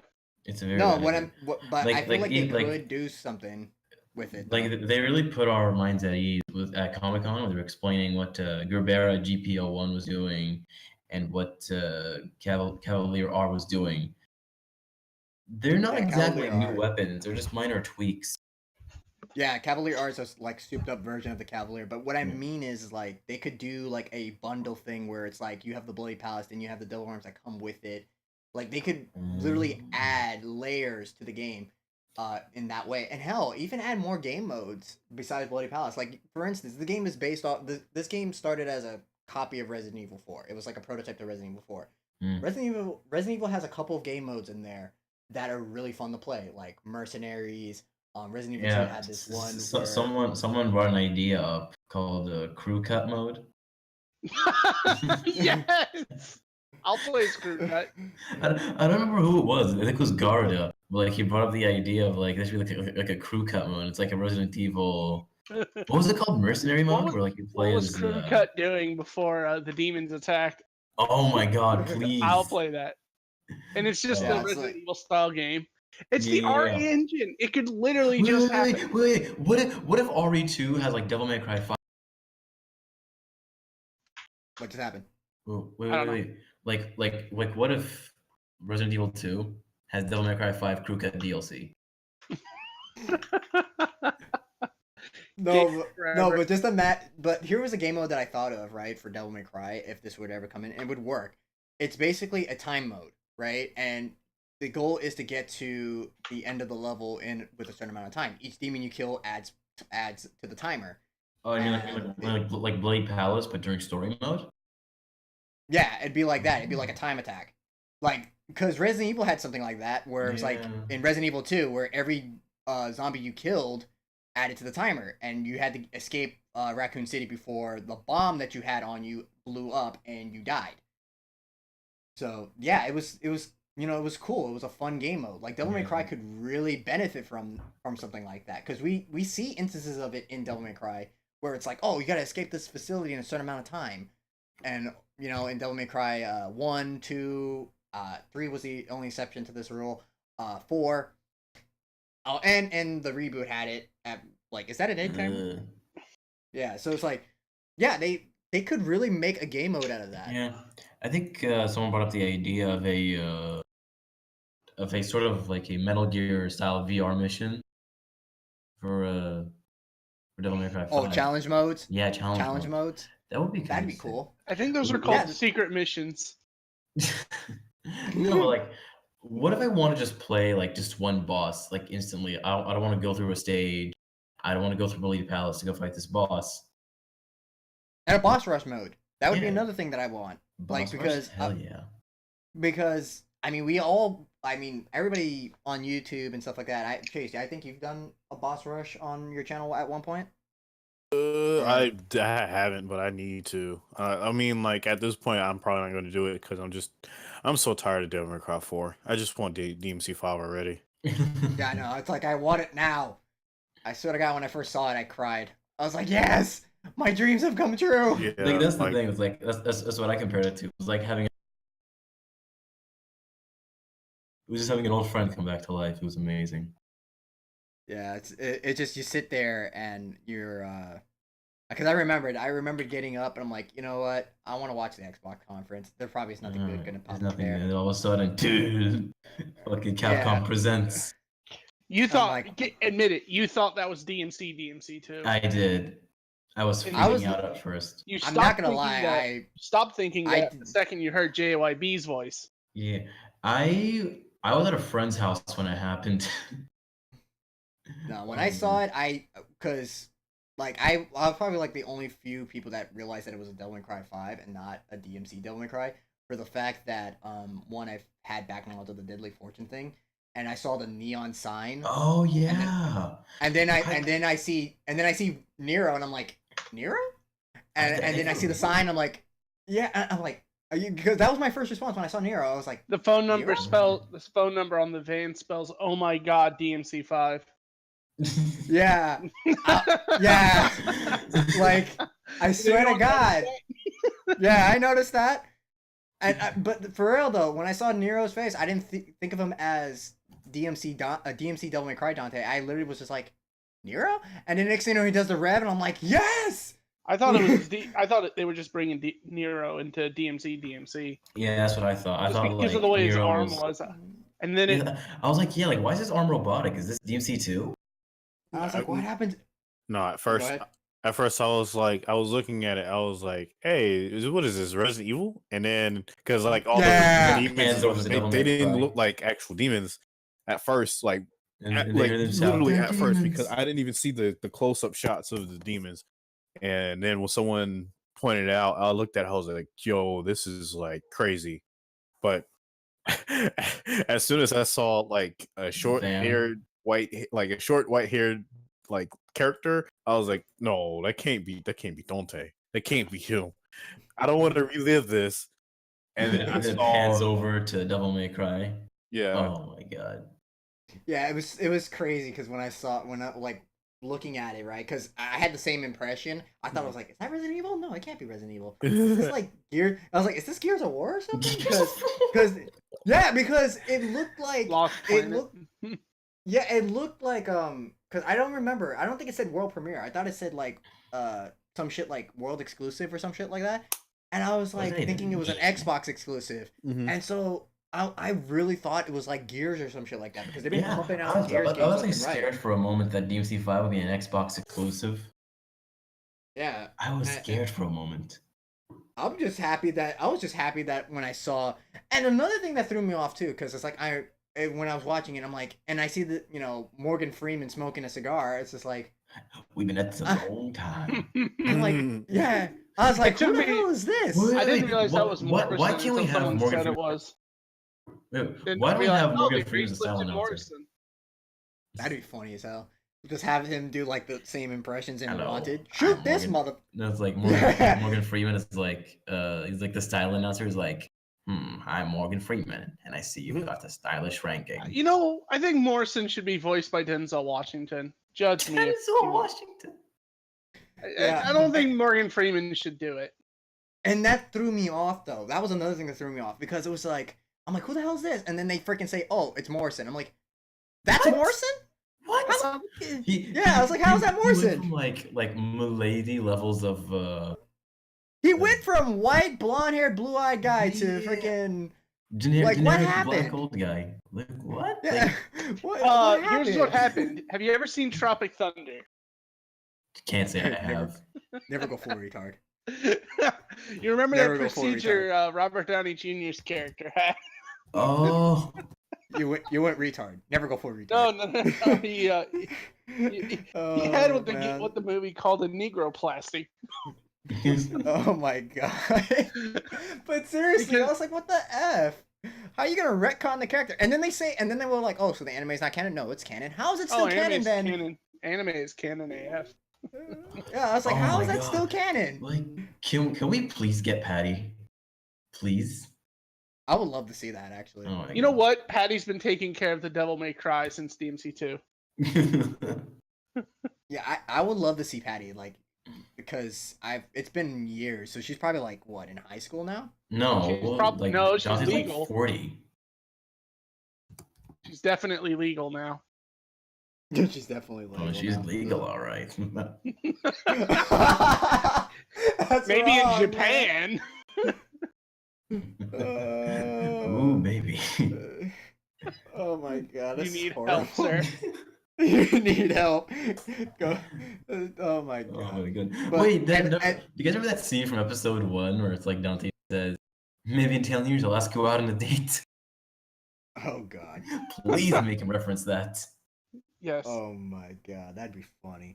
Oh, and then the funny thing is too that so they took a lot of ideas from DMC Devil May Cry with this game, with the cameras, with the style announcer, which by the way, the style announcer shit is amazing, especially what they added onto it with the music, because that's just gonna make it a lot more fun for me to play with the music, because Devil May Cry 4, I love the soundtrack for Devil May Cry 4. I mean, I bought like 3 different versions of the soundtrack. But after a while, it becomes like background noise, and you end up just wanting to put your own music in there just to kind of freshen it up. And that's what bothers that. Like Devil May Cry 3, it doesn't feel that way because you have like Divine Hate, then you have Taste the I forgot what Blood. the other Taste of Blood. I didn't you like know, Taste the Blood that much. I mean, yeah, it's just like you had these different songs as the game went on. Oh Devil May fuck!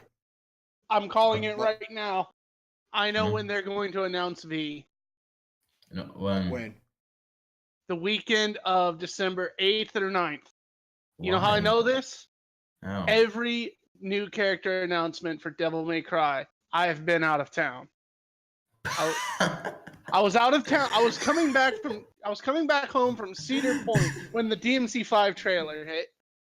I was and I in sent West that to him. Virginia when the Dante announcement hit. Which I sent to him. Oh my god. And I am planning a road trip at some point around that Come weekend. on.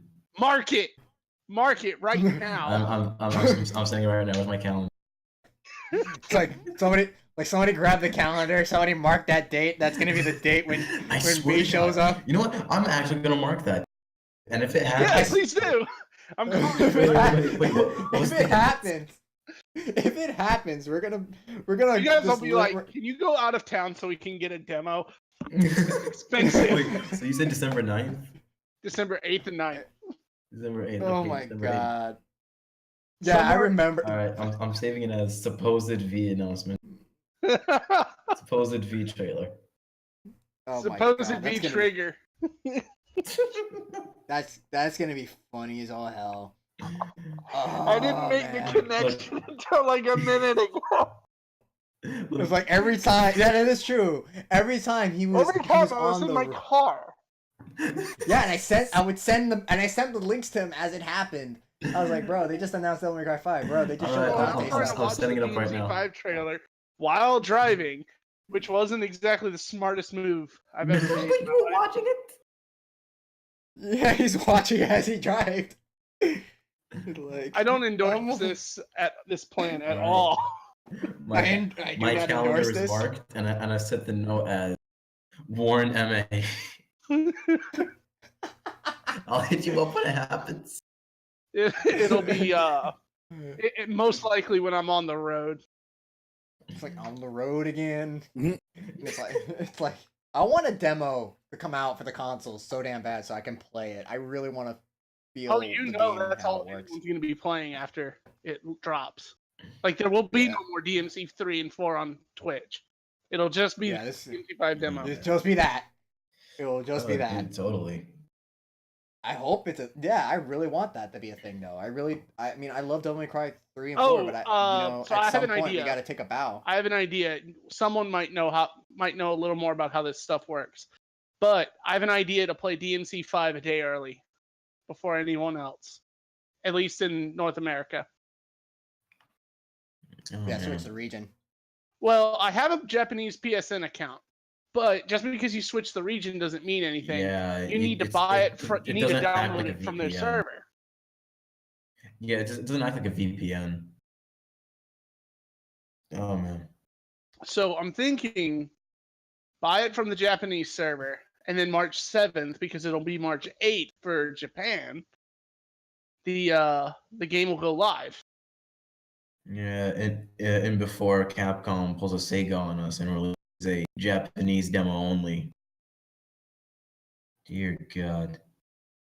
I mean, all the promo material has said March 8th. So I'm assuming that means when it's midnight March 8th in Japan, the game become No, all you're those reloads forgetting go live. that Devil May Cry is aimed towards a more towards the Western fans, so it's probably gonna be Western time. Yeah. Crap! I just realized Smash Brothers Ultimate comes out on that same day, so I might not. Are you see it as soon as Wait, which Smash day? Ultimate? 7th Wait, on December 7th. It comes out. Wait, what? Are you Yeah. serious? Yes.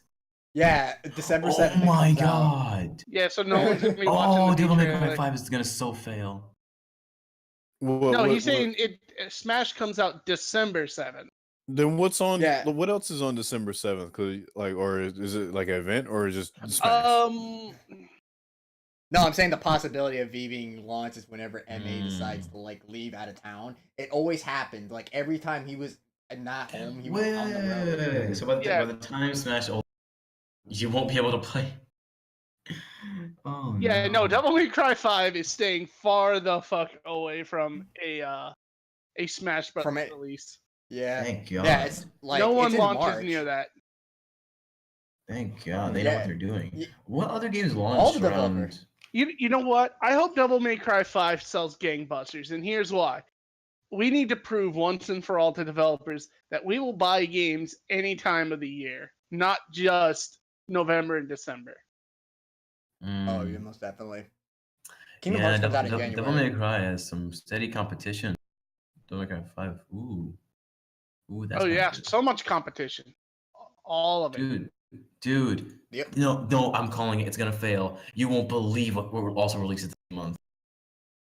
The Division 2. Oh. No. Oh, rip Nah. in peace, Dante. Oh, Shadow died twice too. Oh man, I feel like Sekiro. I forgot what the how. to pronounce Days it. Gone. Days Gone is launching in around that time too. No, the Sinking Another City. zombie game. What the hell's the Sinking City? Oh, it's that like weird game where you play as this chick and there's like creatures swimming around in the waters. What the? Like it's fuck? really weird. They showed it at E3. It was really weird. I didn't know I what must to have make missed of that. it. Like, just like some of the characters are like really creepy. Like in that, it's kind of like what was that one game called? The one with the little people, that little dude that runs around with a raincoat and getting chased by these like big people that are trying to eat him. I'm trying to remember what it's called. That sounds an awful lot like every plotline of the Smurfs. I mean, Things to compare it to. The The Smurfs. Smurfs. I mean, there's a really big dude and he's trying to capture the Smurfs. Freaking Jesus Christ! But Oh my God. with so it's like Are no, we like the making a games. blue color scheme for V? We'll call Smurf V. Oh my God! Speaking of Devil May Cry stuff, right? So I talked about this on a stream when I first just like found out about this because Kotaku like just was posting it. How in Japan? Why is it that Japan gets all these cool stuff, and why is it that the Devil May Cry 5 collector's edition is so damn expensive? Who's gonna buy that? People with more money than sense. Like, Ruben Langdon. Ruben Langdon. Because then he finally gets to keep the coat. Oh, yeah, that's He right. could just He didn't keep. he could just take it. He He could is take it and go Dante. home. Yeah, what's Capcom gonna do? Fire him? Well, I guess we're not Yeah. making Devil May Cry games anymore. We're not using Ken anymore. Like, Jesus Christ. Like, I know that it was just crazy when I saw that. It was like $8,600. I'm like, for real? I was so hyped. Why does this GameSpot I really gameplay wanted look that so code. good? Bro, I really wanted that coat, and all of a sudden, oh my $8,000. God. I'm like, bro, I could pay my house full and be secure for like. Dude, like, I'm still in high school. What am I gonna do with an $8,000? Wear it. Dear God. Like, I have You a better wear it. $500 suit in my closet. It only comes in and- one and size, I'm- by the way. Like they don't fit it to you. Jesus, man. So if you're just obese, you're just obese. You can't even wear. Or you're too Whoa. short or too tall. Oh man, or too short. Then you look like a mini Dante carrying around. Midget once- Dante. My school has like really strict rules for dress code, and like one day I showed up with white hair. Oh my God. Oh man. Also, if you're gonna Oh. wear it, you need to wear a ton of belts. Right. Oh man. Dante wears a ton of belts. Like way too. Oh. Yeah, he had those two All belts on belts. his leg in DMC 1. Oh, another He's another wearing thing like that 4 belts on his chest. Fucking belts. make him fucking make Like, him be like Soul Bad Guy from fucking Guilty Gear. Just I have belts everywhere. Yeah. Belts on his I always arms, thought belts on like his. I always thought like the His excessive like double belt tree things is in just anime a belt. type. So he's a mummy. Covered in lead. Why did Best I think Halloween of costume ever. why did I think of that skit from Family Guy where I forgot who it is? He's like, I'm about to lay the smackdown on you. He pulls out the belt and starts whipping Peter. He's like, hey, get away from me, you crazy. Well, I know what I'm gonna be for Halloween next year. Hey, you spent $8,000. You better be Dante. Hell my yeah. Or Nero or V. Move Oh, over, it's- Mercer. Move over. Oh, speaking of the development for Devil May Cry 5, it turns out that Isuno wanted to make a sequel to DMC Devil May Cry. No. How here's- crazy. I know for a fact that his opinion on DMC Devil May Cry is complete bullshit. I I think know he's for a trolling fact. us. I think think he's he's trolling. just trying to be nice. But get this. If you read the 3142 book, when they talk about DMC Devil May Cry, we know that Itsuno's favorite character is Virgil, right? And then he goes on to say that in the reboot, Virgil is virtually unchanged.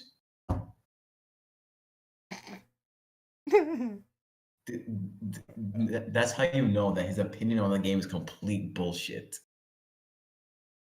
I feel like and I feel like with because a lot of people hate on DMC Devil May Cry a lot, and I can't really, and I've said it before, I can't really be mad about that game because the definitive edition actually got me to where I am now with streaming Devil May Cry. like, did it really have to be like a special edition for it to be a functioning game?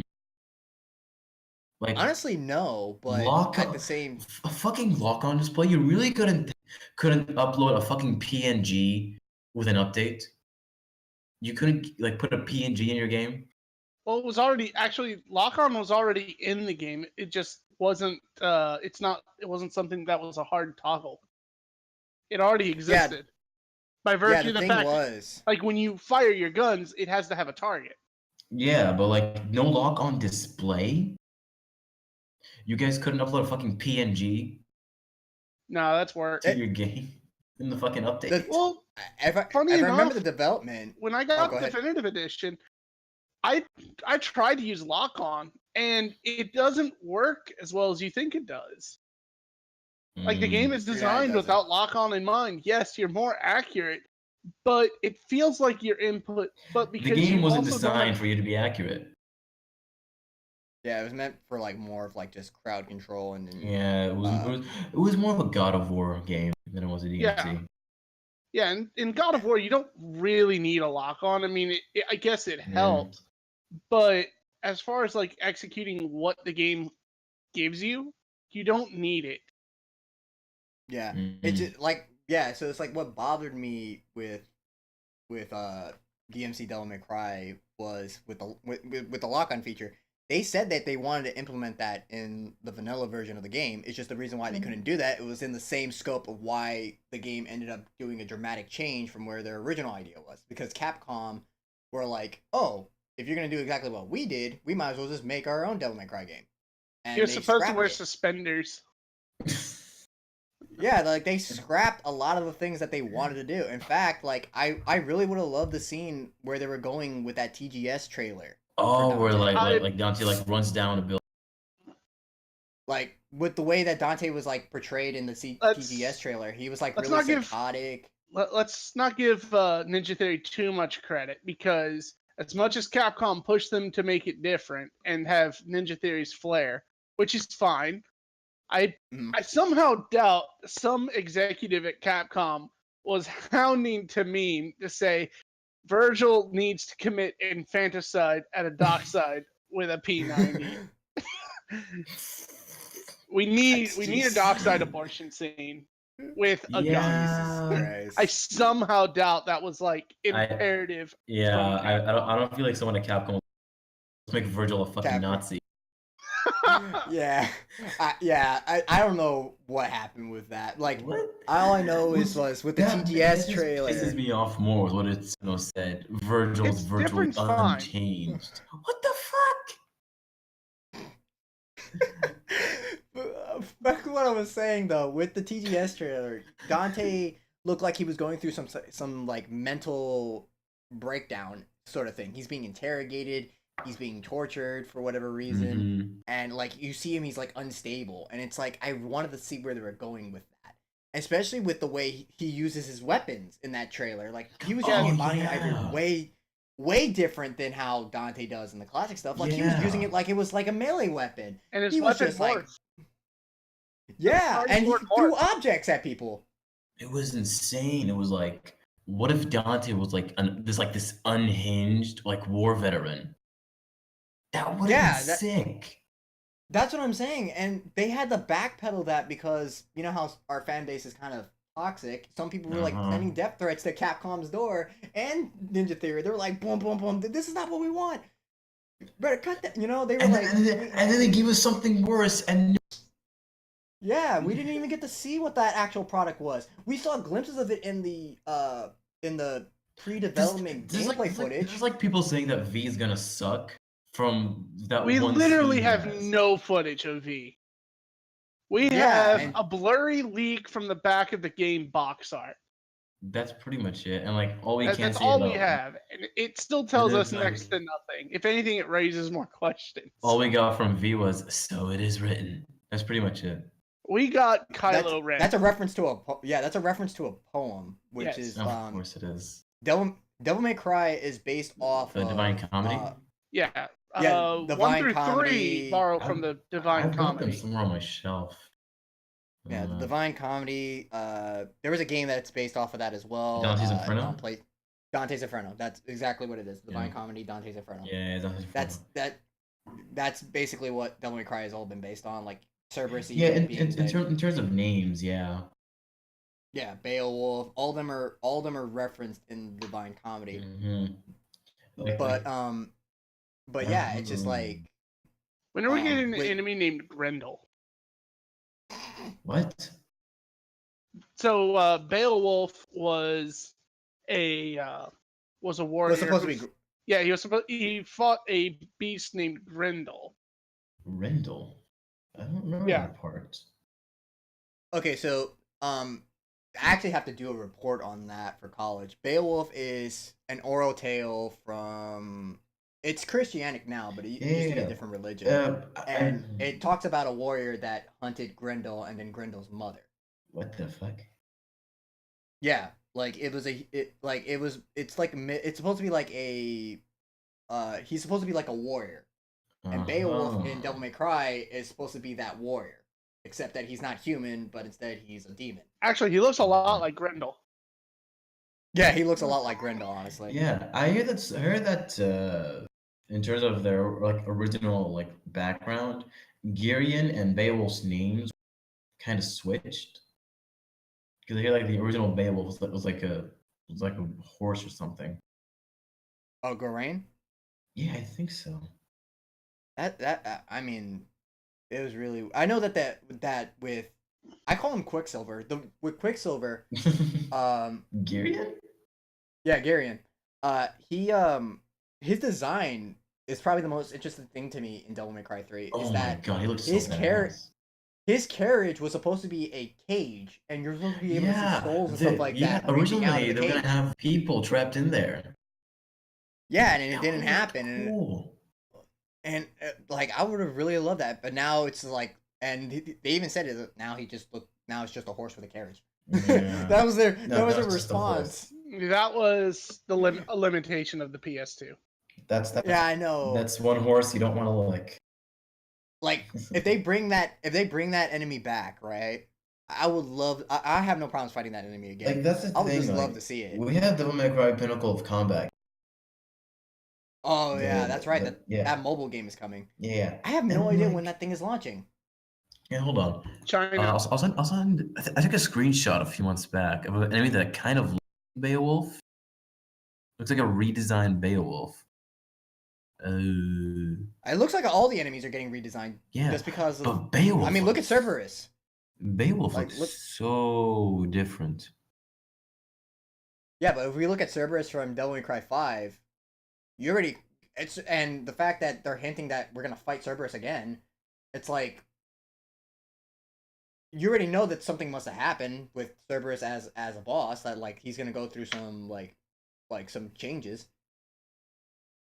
Like I just want to know how the changes are how they're gonna work. Like obviously we're gonna be fighting a 1v. Oh, you know I'm gonna be spamming that bow staff. Yeah, but like bow. don't you think this guy kind of looks like Beowulf?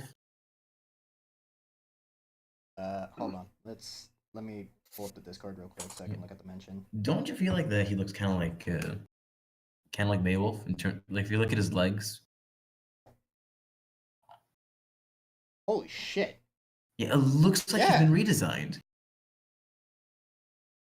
Yeah, he has been redesigned. He looks insane. What the Yeah, that's wow. They really Yeah, I He's- know. like his legs look like the gauntlets, but now it's like blue instead of white. Yeah, And his body's got like a pinkish hue coat. he too. looks It's not like he looks amazing. Where is Where this? y'all posting at? the general in the Discord. Oh, okay. Yeah, I like Virgil's see? design as well in this, because Virgil's coat actually looks a lot more. Oh yeah, looks more pronounced. Yeah, it's like more because his suit, Oh, like his coat always looked like elegant, but it just didn't like. I don't know. Yeah, and like, actually, this one- look at Virgil's gauntlets. Look exactly like his hands. That's Beowulf. Oh, they're gonna give us all the weapons to work with from the beginning.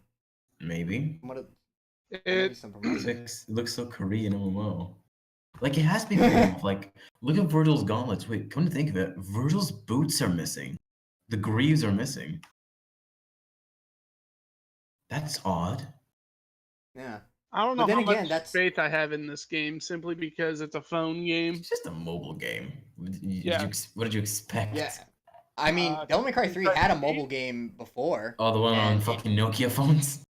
Yeah, that was terrible as shit. I just put that on my dad's phone. Oh, I need to get an Like- Android emulator up and running. I So I Wait, can do play you- some that- of these. Can we actually find this ROM? I'd love to play that again. have no idea. Because they were. Like, it, I like. Did you guys hear about that Kingdom Hearts ROM from mobile that they found? Apparently, someone Wait, what? found it. what, for Kingdom Hearts Key or? There was like this Kingdom Hearts game for Nokia phones. Oh, and people- coded. Coded. Right. Is that what it was called? Yeah, and then they remade it to Recoded for the DS. Yeah. Yeah, I know what you're talking about. Oh man. Maybe we can do the same with Devil May Cry for mobile. Who knows? I know that I'm assuming that this version of Devil May Cry 3 that they're coming out with the phone is basically supposed to. It's basically a revamp of the Nokia Devil May Cry 3. Honestly. No, it's just supposed to be like the average phone MMO, you know, like Zenonia World and what was those other games like Summoner. Yeah. It's meant to be like that. It's supposed to look like something you just play on the book.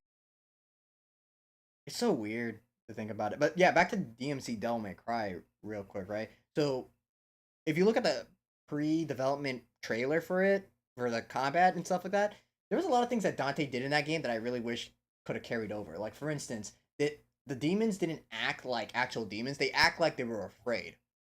Kind of like how in Devil May Cry 3, when you combo the crap out of an enemy, some of the demons kind of actually flinch, going like, "Holy crap! Did he just do that?" You know. You see that in that trailer where there's a demon like crawling away from Dante, and Dante walks up on him and stabs him in the back with the sword and like twists it. And then in another instance, like he impales the enemy into the wall. Like I would have loved to seen stuff like this in the game, because this would like add more of that grittiness that they were trying to do, where it felt like they were trying to go in this direction where Dante has like these brutal finishers. Mm-hmm. And it would have been nice to see that been implemented instead of just kind of being toned down and then backpedaled. Yeah, that's real odd. I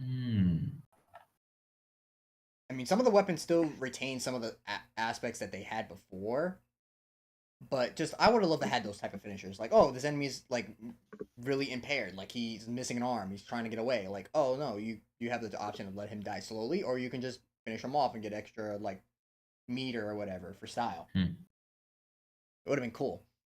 Like that'd be a brand new take on like, well, actually no, that wouldn't be a brand new take, because some action games do have like contextual stuff like that.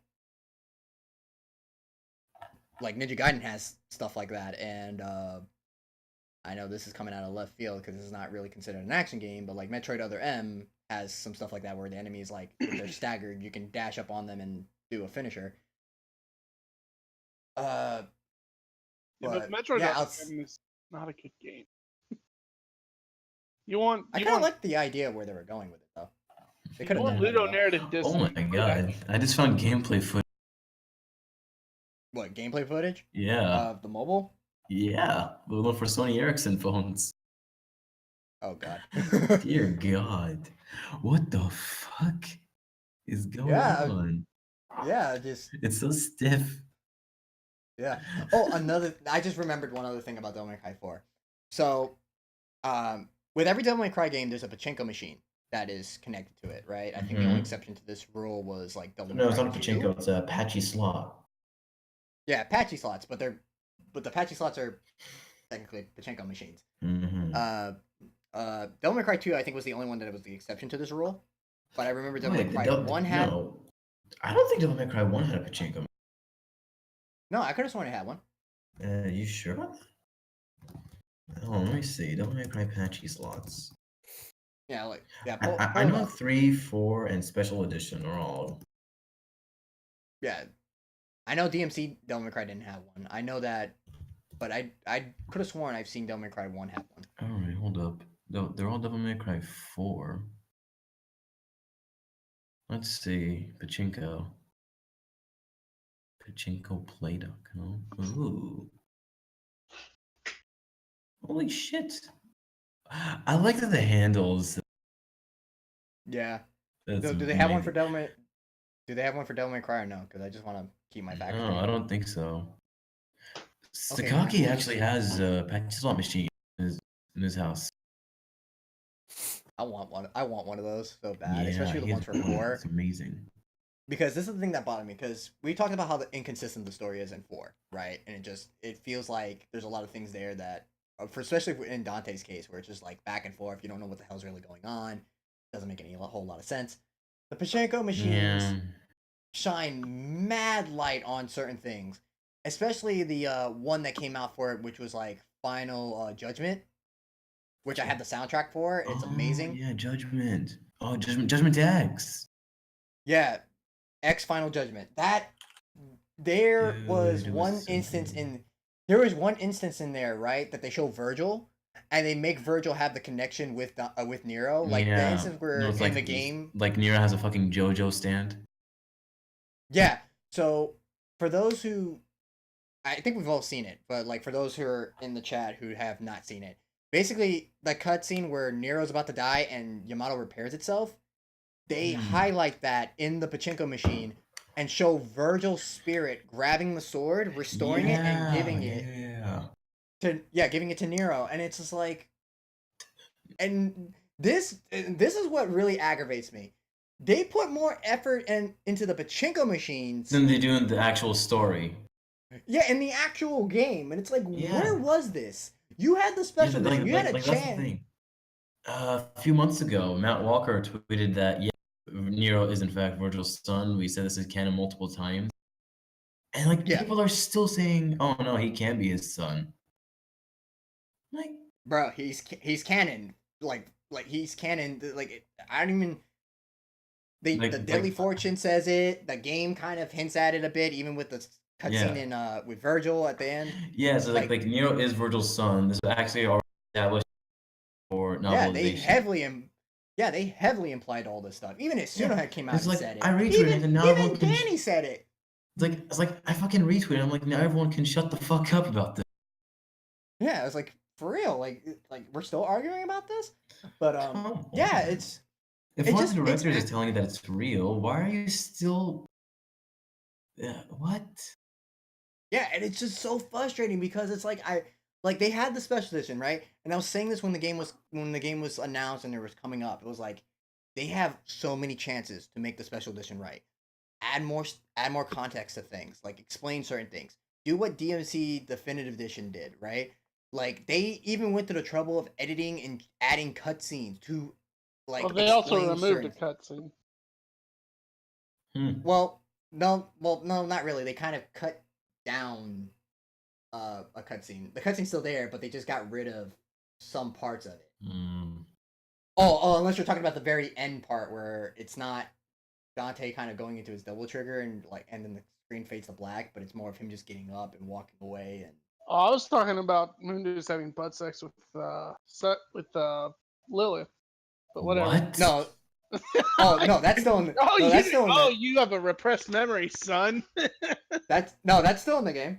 That's still in there. Is it? It's just it's what they took out was the dialogue in the beginning part where Lilith is like, "Oh, the world is your whore and I am your bitch." Right. They cut that dialogue down. What? I'm sorry, it's been a while. It's been a while since I've actually played through all of that. Yeah, they changed that. They changed that cutscene around. They don't even. There was more to that.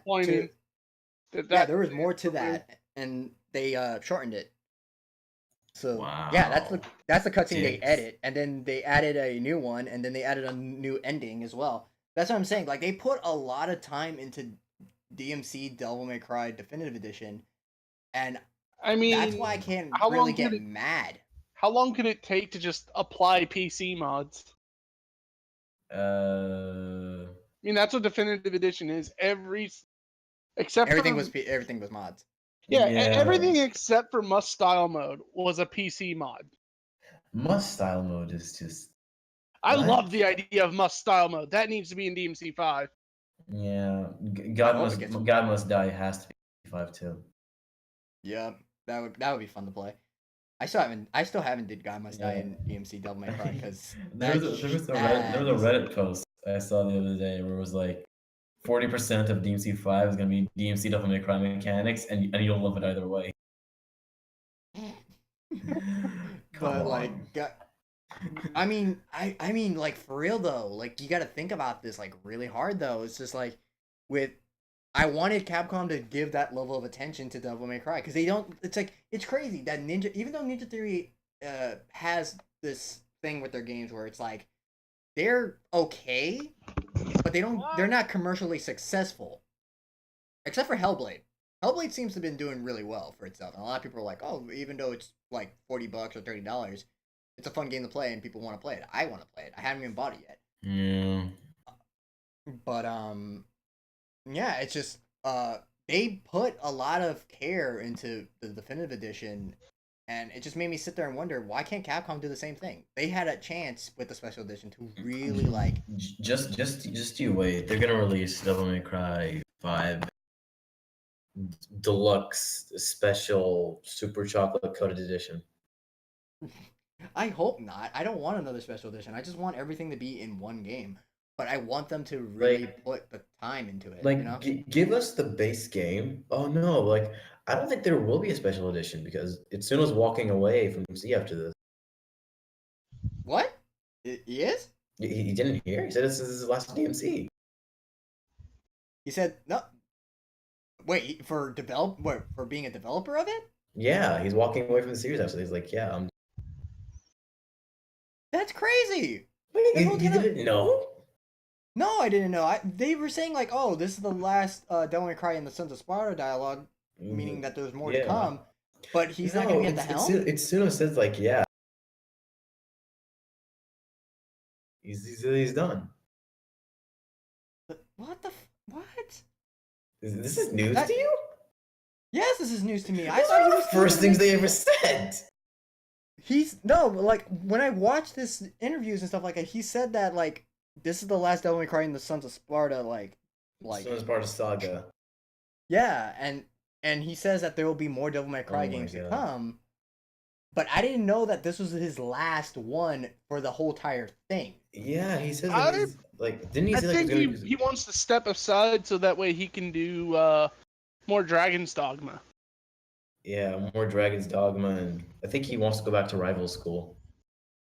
Yeah, he said he wants. I to go don't back think to he's Rival done School. with Devil May Cry. I think he wants to get DMC out because that's where the demand is.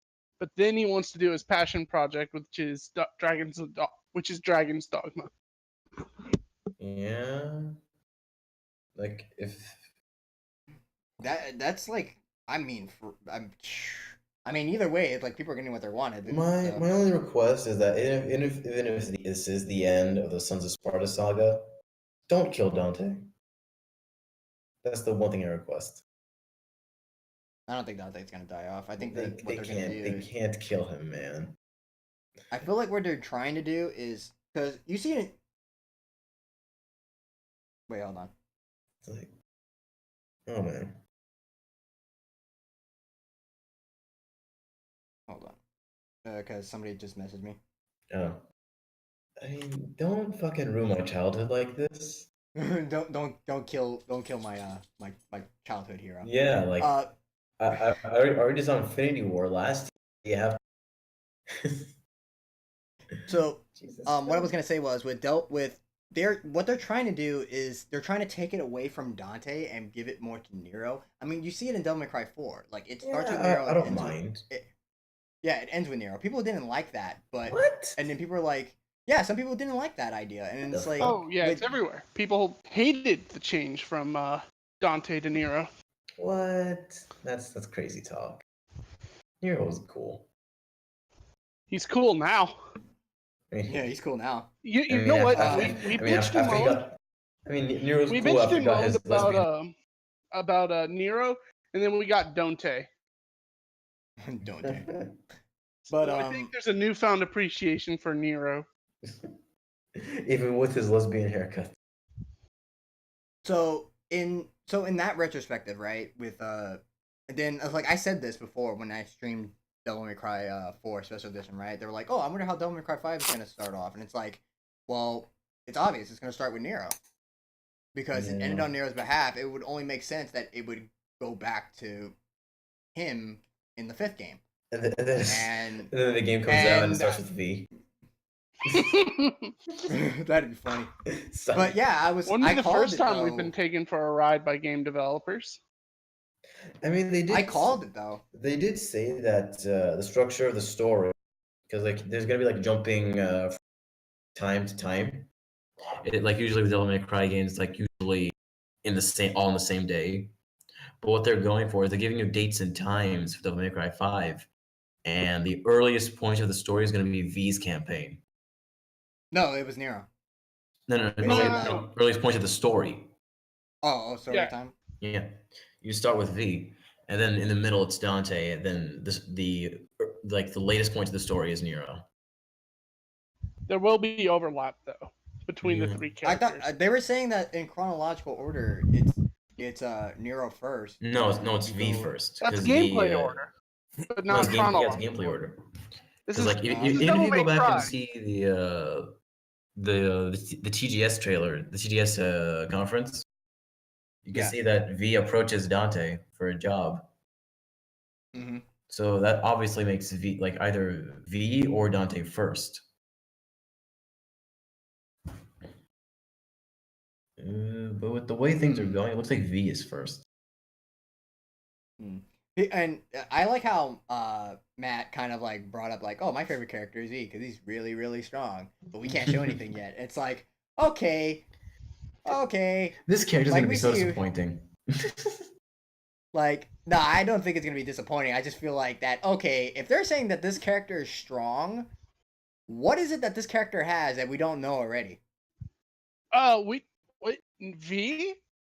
We, Yeah. I mean, what do we know? really need to talk about Nero's lack of a devil trigger. Actually, here's the thing that I realized about, because people are like, oh, is he not gonna have double trigger? No, I believe he does have a double trigger, and they make a subtle like. You never with Devil May Cry, they never put anything up to chance. It's just not random like that. no, Context-wise, it's random Even as if you look shit. at the UI, Dante's UI looks like it can't. But with Nero, it looks like there's no room for it. He No, has one there's- unused button. Yeah, he has And one unused button, It's and not that's the the double double trigger trigger. button. Yeah, no, it is. no, it's breakaway. The L1 is breakaway.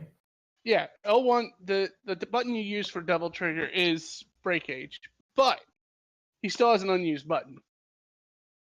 Wait, what is it? I didn't notice that. It's R2. R2? Yep. When has Nero ever used R2? That's his If unused that's button. the case, they would have made R2 breakaway. They should have. You see, they're fucking with us here. I think they're taking you for a ride. Yeah. Yeah, that's what they're They doing. did. They did say in interviews that they wanted players to cry. They made a subtle hit to what his double trigger is in the first trailer. Why would you have Nero post up like that and have the logo pop up with wings and feathers and stuff like that, and then turn into Devil May Cry 5? That is deliberate. Dude, Okay, I they swear didn't to do God, that with Dante. They didn't do if- that with V. They did it with him. Well, they haven't done anything with V yet. If they pull a Mary Sue on us and give Nero like black Angel angel wings? wings, oh my god. There better be a Latin chorus in the background when he does that. With Gothic rock. That's I really like. I wanna may talk point about out that. something you might not be appreciating, but those wings are in the shape of a V. No shit. Ah. V is Nero's devil trigger confirmed. Oh, by the exposed. way, the red part of the wings, it's Dante. No way, right? Dante is red. Dante is The Nero's wings devil are trigger. red. Okay, but where's V?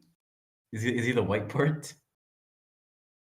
No, but it's like seriously though, like why in that first instance, right? Why they and other stuff when they show Nero in it, why have him popped up like that where the logo's just Yeah. perfectly behind his back? It just wouldn't make any sense, Yeah. right? And they have that same sort of quote unquote symbolism in DMC Devil May Cry. What would the cover? Dante has like Yeah. that black landscape and the white landscape behind him, wings. Yeah. It's the same idea. I mean, yeah, I feel like we know what his double trigger is gonna do. It's gonna have the ability of flight. I mean, we see it a bit. Yeah, like if you look at because they have showed a video recently for Dante going through like all his stuff and it's in Japanese. And I could have sworn at one point. he uses aerial raid, yeah. Yeah, he was just floating in the air. Yeah, Dante can fly. Well, he can float. Yeah. He can hover. Yeah, Yeah, yeah, that's what I'm saying. Why was an aerial raid in DMC4? That's a good Reasons. question. Oh, that would have made platforming too. That would have made Yeah, I mean- platforming free. Platform. They should have. They should have done that though, because it looked like they had that. I idea don't with, play Devil May Cry for the platforming, just so you know. I feel like if they did that, it would have made the combat even more, because they looked like they were trying to go through that route with the But, like- stuff. I think Itsuno even said that, right? That they wanted to do that, but it couldn't. It just fell through. Yeah, that's actually. I feel like there's like a little small detail that I would have loved for DMC5. A little small detail in the gameplay, the one they showed at Gamescom. Yeah. Do you remember the part where like Nero grabs that item, the Nidhogg larva, Oh yeah. What about it? and he puts it into like that root? Mm-hmm. I would have liked it if like the larva, like as it consumed the root, it grew up, and you actually had to fight it. That would have been kind of cool. Who says you won't? I mean, There's 10 or the 11 Nidhogg whole show. Nero missions we have not seen. Yeah, but I like like each time you like grab a Nidhogg larva and you put it into the root, it consumes the root, it grows rapidly, and then you fight like an adult Nidhogg. Yeah. That would have been kind of cool. Chaser, what's your take on this? Take on what? The larva stuff and everything like that. Like that being an actual boss in Devil May Cry 5. Not entirely sure. It would have been a great just a great like a great red orb sack. You said Also- like, It also would have caught players off guard too. Yeah, it would. It most Actually, definitely would. I kind of have a concern for DMC5. And that is What's that? I'm not entirely sure how enemies are going to deal with Nero's Devil Breakers. oh. Yeah, that is true. We only seen Because- a You few think instances their of it. AI is gonna like stay the same each arm, like for Yes. each arm? Yes, Oh. I don't think I don't think their AI is going to adjust much, if at all. And I also think that because you have this option of like just like breaking the arm off and like just jamming it into the enemy as Making like a them sticky explode. grenade. Yeah, Oh, I feel like- Guevara? I mean with Hand any of grenade. them. The holy hand grenade of Camelot. I mean, literally hand grenade. Oh, I see what you did there. Because what made Devil May Cry 3 so interesting was how you interacted with the enemies. Because you could interact with them, but they could do the same to you. That's the thing. The AI was really stupid. In DMC 4, enemies could deal with the Devil Breaker, Yeah, I guess, but like the Devil Bringer rather. in In DMC3, 5, I don't know that they're they not too smart. can. It's kind of hard. It's kind of hard to think about it because we've only seen a couple of enemies, and they don't Yeah. really. And But also, I think for what. Oh, go ahead. when you consider the fact that you're gonna also upgrade your maximum, like breaking. What that's gonna do is like after the enemy start getting used to whatever arm you're using, you're gonna break instantly, and that's gonna reset the AI. So it's basically for nothing. I feel like they're gonna use. I feel like that would be used for finishers. Honestly, Mm. like I already thought of like a couple of combos and stuff like that I could do with Nero Yeah, like with his Devil Breakers and breaking the arm off. yeah, I really feel like the moment the AI starts to like dodge your attacks, they start to like react to Devil Break. That's when you're instantly gonna use Breakage. Yeah, now that I think about it, right? Because when we were looking at the Devil May Cry 5 stuff, besides Dante's enemies being like very, like, they fight back, thank God. They're also with all they also all seem to be from older DMC games. Yeah. the Hell Prides And the nobodies. I swear to God, when I saw the Dude, nobodies, I nobodies. flinched. I flinched for a second when I saw the fucking nobodies. PTSD from those guys. Yeah, exactly. Thank God I'm not the only one. I saw those Jesus things. I was like, oh Christ. shit, they're back. And I'm like, wait a minute. This ain't Devil May Cry 1. Come here. Come here. Oh my god, dude! When they That's would about how I squeeze- felt when I saw Dude, Frost. when they would in crush your DMC4. heads in one though. Oh my god, when they would crush your heads. Oh, I hated those things. Dude, they need to bring that back for DMC5. Fatalities. Fatality. Basically, fatality is like, every enemy in DMC one had like a sort of like special death, like sort of death animation, depending on if you died Yeah. on that certain attack. Like, Phantom would swallow you alive. Nobodies would snap your neck, and I think like assaults like stab you in like the stomach and like pull you like push you away with their legs. It looked really cool, and I want that to come back. Yeah, that I feel like that was kind of rooted because Yeah. it was that was based on Resident Evil's formula and stuff Yeah. like that. In fact, a lot of those mechanics were taken right from the Like that's prototype kind of stupid because like in Devil May Cry 1, enemies would actually like kill you and then you would take it to a game over screen. But it looks like in DMC 5, when you lose all your health, you just sort of slump over. You just sort of fall to your knees instead of actually dying. Yeah, and then they'll give you like this thing where it's like you want to continue. Yeah, you want to buy more orbs. Yeah, they really weren't joking about making red orbs like this the primary thing for everything. I mean, you can still get yellow orbs. Yeah, but like the actual like essence of it, the actual like essence of like, I love how Devil May Cry 1 had a sense of fear to it. I love the horror elements.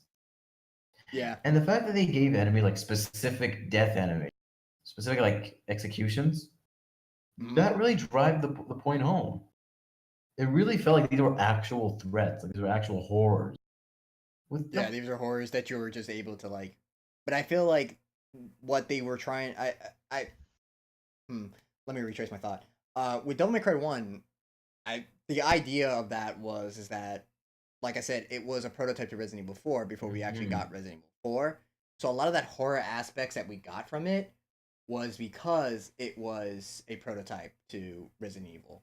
And then as the game was pushing onward to 2 and then 3, they took away. They just shed that cocoon. Yeah, they were shedding it. It was like they were trying to throwing old skin. Yeah, they were trying to like really define Devil May Cry at that point, and it wasn't until Devil May Cry 3 that it went from like Devil May Cry went from like borderline action horror to just being pure action. Or what people are calling these games crazy games. Yeah, crazy. It was like a pure action game, and we lost. It became less like horror, but the gothic style is still there. Yeah, it's kind of. It looks like they're bringing. It looks like they're bringing it back a bit though with Devil May Cry 5. They're just bringing back the style. It's not the essence. Yeah. But I don't know. Devil May Cry 1 was such a unique game. I love it. I still feel like they should make a remake for 1. Give it that treatment that Resident Evil 1 and 2 had. No, I feel like it's perfect just the way it is. Like you really can't capture the first time you play Devil May Cry 1 again. There's no way to relive that one. It's so good. Especially the moment when you get stabbed by Alistair. Oh my god, the Alistair scene. So Alistair. I just recently played DMC 1. I think it was like a couple weeks ago. And when Dante gets stabbed by Alistair, oh my god, the way he gets up makes absolutely no sense. Because the sword's going right through his head and stuff. Yeah. No, if you actually looked for a split second for the camera has like Dante's hand. It just made no sense. Yeah, if you actually looked closely, Dante's hand was severed from his body. It was crazy. I love like the Dracula rise. So good. So, but with and then when we got to Devil May Cry 3 at that point, right? Itsuno being kind of annoyed about Devil May Cry 2, trying to clean up somebody else's mess, straight up was just like, can I work on an actual Devil May Cry game from beginning to end and really show you guys what I'm capable of? Because it was kind of stupid that you put me in I believe 8 last month. Yeah. No, it wasn't even the last month. I thought it was in 4 months. You lived the last 4 months of development. They only had Stinger working, which is the unconfirmed rumor. Yeah, it's like Jesus Christ. But yeah, so when he finally got Devil May, doing Devil May Cry 3 and stuff like that, that's what we end up getting, and that's why many people still say that Devil May Cry 3. A lot of people have commented and spoke about it that like Devil May Cry 3 is what really established action games as a whole. Because a lot of games' blueprints start from here. Even Devil May Cry 4's blueprint kind of built off of this, but not in the same like scope as honestly we wanted it to. You really can't copy it completely. Yeah, and like so, Assault Spy kinda. So I mean, it's just I don't know. It just feels like there's something whimsical about this game, Devil May Cry 3, that even after it's over a decade old, even though it's this old, it's still defining what we know as action games. Like 2005? Are you kidding? It's been 13 years? Yeah, and we're going on 14. Huh. Game's old. Game's about to go into middle school. Game's about to go into high school. Holy shit! Yeah. In a few more years, it'll vote. Holy shit! Devil May Cry 2 is gonna vote. Oh no! No, Maga. No, it's gonna vote. Also, pretty soon I gotta go because I gotta cook some food. Yeah, I gotta go in a minute too. I got school tomorrow. Yeah, I gotta end the stream. Okay. And I gotta end some youngins. Okay. Yeah, but yeah, so it's like basically the moral of this whole conversation is what really defines Devil May Cry as a whole, and I feel like what we've kind of talked about is what defines it is not just the style of you being able to launch enemies and doing it. It's basically the effort of getting to it, the sense of difficulty of what each enemy presents itself with, and I hope that it's essentially the spectacle of the game. Yeah, it's the thrill of the chase and that freedom of expression, and I feel like I hope that Devil May Cry 5 takes that essence and brings it back to what Devil May Cry 3 did. I mean, Devil May Cry 4 has a lot of potential, but there's a lot of things that was missing in that game that Devil May Cry 3 did really well, and I hope Devil May Cry 5, being the successor to both of those games, really hits it out of the park and gives us something that we can say that this is the definitive, this is the pinnacle point for this series. Like, this is how it's gonna be. Like, this is what every other game is gonna standard. Be. Yeah, the new standard. Like, this is the bar, and then like Kamiya and everybody at Platinum Games are gonna have to look at that bar and go, okay, we gotta match that bar or go a little bit above it. Oh god, I can only imagine what Bayo 4 is gonna be like. We haven't even seen anything about Bayo 3 yet. Yeah, what the hell's going on with Bayo 3? I have no idea. I haven't seen anything on that. Crapless of DMC 5. I believe this is a discussion for a later time. They are. Yeah, basically they're just waiting for Itsuno's Ultra Instinct to wear off. Next week we'll discuss what the hell's going on with Bayo 3. Yeah, definitely, most definitely. We'll probably have a discussion about Bayonetta 1 and 2 and 3. But yeah, that's pretty much how this conversation I wanted it to go. This actually was pretty good and pretty insightful. Pretty fun. And we'll definitely have more discussions like this because action games are broad and abundant, and I feel like there's a lot of things that we can critique on, not only in Devil May Cry as a whole, but as well as like games like Nier, Bayonetta.